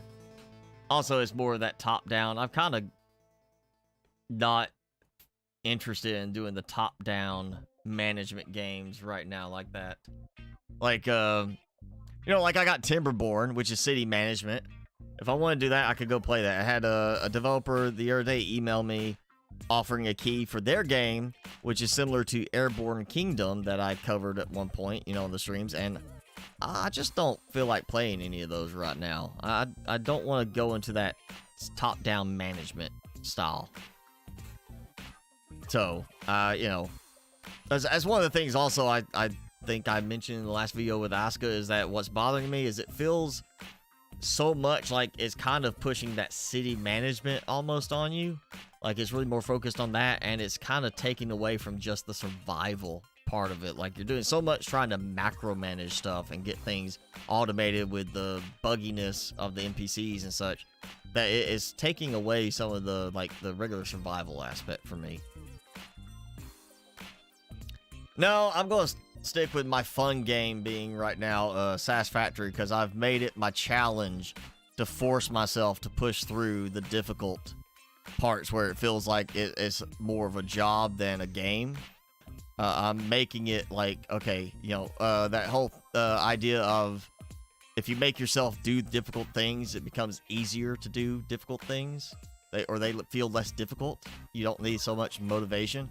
So it's like, yeah, this is frustrating to have to spend like 3 hours retooling a base to try and make it work better. And then have to go back and change it again when I unlock a new, better recipe for something. But I'm making myself do that kind of thing where I go and I'm trying to get better at the factory management stuff, because there's so many games now focusing on that too.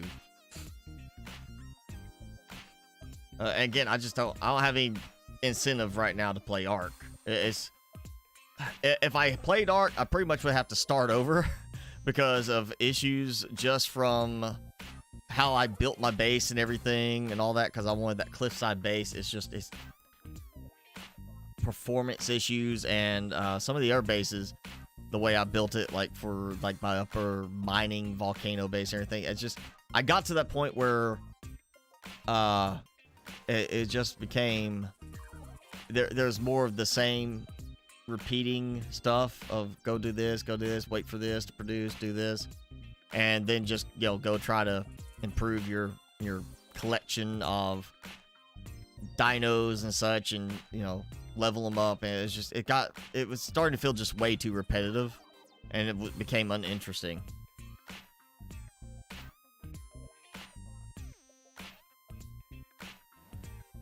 Working on a bridge. It's better than working under a bridge.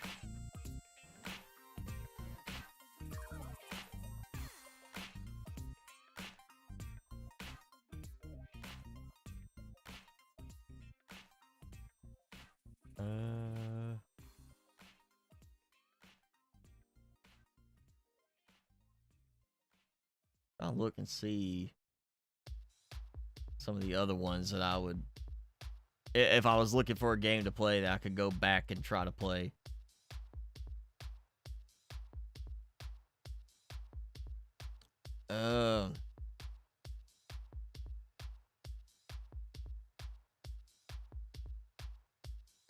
Oh, that's one. You know, I haven't had a reason. I know Jason was gonna, you know, have something to say on this, but the infected, you know, that the zombie, but not quite zombie, because they're not zombies. They're vambies. They're vampire zombie hybrids that come after you. And then they came up with variations on it. So you got like a regular one, then you got like a wolf one, and you got like another one. They actually came out with an update now that has sandstone designed buildings. So you can have a different look, and they've added a pipe and plumbing system so you can connect water from your water house to your sinks. You know, I was playing that one and enjoying it for a while, except I had to turn off the Vambies because there was, you know, bugginess with it that made it unenjoyable to have them on. Then they added some changes to certain things that it kind of like made me not want to play it. And it just was to the point. It's like, okay, some of this is now just I think it was around the cave update when they did that. I tried it and it was just like, okay, some of these changes it's not enjoyable anymore, and I stopped doing that. I did go and play 7 Days to Die again. I actually still have it installed, and I got to the point where I've got can't remember the name of the place, but it's right there close to the Dyersville. It's like that grocery store place that's across the little bridge from Dyersville and south of the farm. I took that over and reinforced it, you know, built it up, made myself a nice little base there. And I've been playing there. I got it all kind of decked out. Like, I'm upstairs, you know, like what was the roof, I built an AU roof over it, and I got a whole enclosed concrete structure with access below and, you know, plenty of storage. I did all this stuff. I got it all there. I got me a good sniper rifle with a silencer for night. I got a good you know, like a machine gun, assault rifle for normal fighting. I mean, I decked out, and I got to the point I was like, okay, I want to go look for a new base location. I kind of want to build something, and I was like thinking of finding like a plateau where I could dig in at the base of the plateau and build like a little garage, like doorway area to get my vehicle in, build straight up with like a ladder that goes up to the top of the plateau, and there's a landing pad for the gyrocopter. I think it's the gyrocopter. And then I was like, okay, let me go get a gyrocopter so I can actually go and scout for a location. And I built the gyrocopter, and that was pretty much the point that ended it for me, because how bad the controls are for that thing. I immediately started looking for mods, and there's mods for like making it fly like a helicopter, like most people apparently thought it was going to do. I mean, the controls on that, I couldn't even like launch it from my little garage area. I had to go put it out on the road, start flying, and then trying to land. I just crashed repeatedly, and I finally just said this was a waste of time and effort to make this, and a waste of programming to put it in with that configuration. And that's kind of the point where I just said, well, I guess I'm not going to build the plateau base because I don't have a reason to with such a badly done gyrocopter.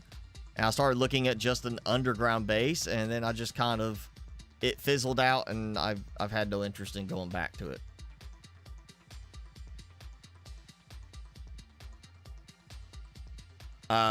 Mods, I didn't, actually, I don't think I even added any mods to it. I was looking at adding mods just to fix problems. One of the mods I wanted to do is I wanted to make it more like a standard zombie game. I didn't want, like, okay, a zombie that maybe is bloated and, you know, tougher or something like that. Sure. I didn't want acid spitting zombies. That was one thing I tried to turn off, and there used to be a mod that lets you do that And now apparently every update they refigure some of the models and the names for the models, so it didn't work. And I just finally I gave up on that. But yeah, it just got to the point, like, I was wanting to build a really nice base. I had this whole theme. I was going to build it underground, dig down, way underground, build all my production there to keep the distance from the surface so it would be quiet. I wouldn't have to worry about being attacked. And I was going to have this roof, you know, topside gyrocopter platform that was protected. And I found out how bad the gyrocopter was. I was just like, okay, that just ruined the one part of the theme for me. And I was just like, I'll just go underground. And then, you know, I found a base for that, nice big underground area. And it just got to the point where it's like, this is just a lot of effort, and I really don't need it. It's not like I need it to progress in the game. It's just, it's a lot of effort to get to build this kind of thing. And it didn't work out the way I wanted. You know, digging the ground out and stuff like that, it can be time consuming in there, especially trying to get it to level out right. Some of the ground stuff is hard to target in places. Like, you'll be sitting there smacking this spot here, and then suddenly this thing over here breaks instead. And it got to the point I just got fed up with it, and just I lost all interest. Last time I opened it, I think I made it about 2 minutes poking around inside my base and kind of trying to get my bearings, and I was like, done, and I just closed out. I did make it a lot farther than I did in the past before I got frustrated and gave up. I didn't get frustrated and mad about it. I just got bored with it again. And May 2nd was the last time I played it, and I think I played it for literally like 2 minutes. Gotta go make dinner. All right. Thanks for hanging out, Jason. We'll see you next time. You wanted the robot? You talk about the copter or the gyrocopter or the actual, like, robot in the game? Because I remember there's like the little robotic puncher turrets in 7 Days to Die that you could find. I actually ended up finding a really good one of those, and I've got it where my entrance has all these, you know, like metal spikes there to kind of funnel them towards the door. And when they get to the door, if they break down the door, which they usually never do, they always die on the spikes because their pathing cannot path directly between the spikes. So they run into the spikes, they die. But if they ever get through my nice, say, steel door is what I got there now. If they ever get through that, as soon as they come in, they've got this little puncher turret thing right there, top level. It's gonna start punching them, kind of pushing it back, and then I've got 2 turrets, gun turrets, machine gun turrets, ready to start firing and take them out. Again, they never get there. Even the worst ones I have, I would say, at the base that I got set up, again, from that little, it was like the market, Home Depot kind of thing, had like the garden area little spot. I reinforced all that with, you know, like steel bars and concrete and everything. Nice, you know, double doors to get my vehicles out, everything. I've got turrets. The worst 2 things I end up running into is, first, the hordes that come through, because most of the time they don't even like try to walk around the wall. They just keep walking against the wall, and they're just standing there walking against the wall, and basically, or walking up to the wall, and all they do is they just wipe out a ton of my spikes that I have around the wall, so I have to go and repair and rebuild, you know, them. And then the second one is the dog packs, because the dog packs come through, and that's literally what they do. They don't even, like, it's random. They'll break the spikes, sometimes just run up on them, and they're gone, and the spike's damaged. Next time, they'll run through like 8 spike traps, the iron spikes, before they die. It's like their health goes just all over the place. And that's what made me stop playing before a few years ago when I think I was actually doing it still. I was doing Twitch at the time. They had one of the updates. I can't remember which alpha version it was, but they released an update. And beforehand, I watched a few people play to see what they were doing strategy-wise with the new update for the changes to the Blood Moon. And I watched a guy, you know, literally build out the spike traps, the wood spikes, and sit through the Blood Moon. Fine, you know, here's the strategy. So I did a similar strategy, and my Blood Moon, they blew through like 30 spike traps before the first zombie died.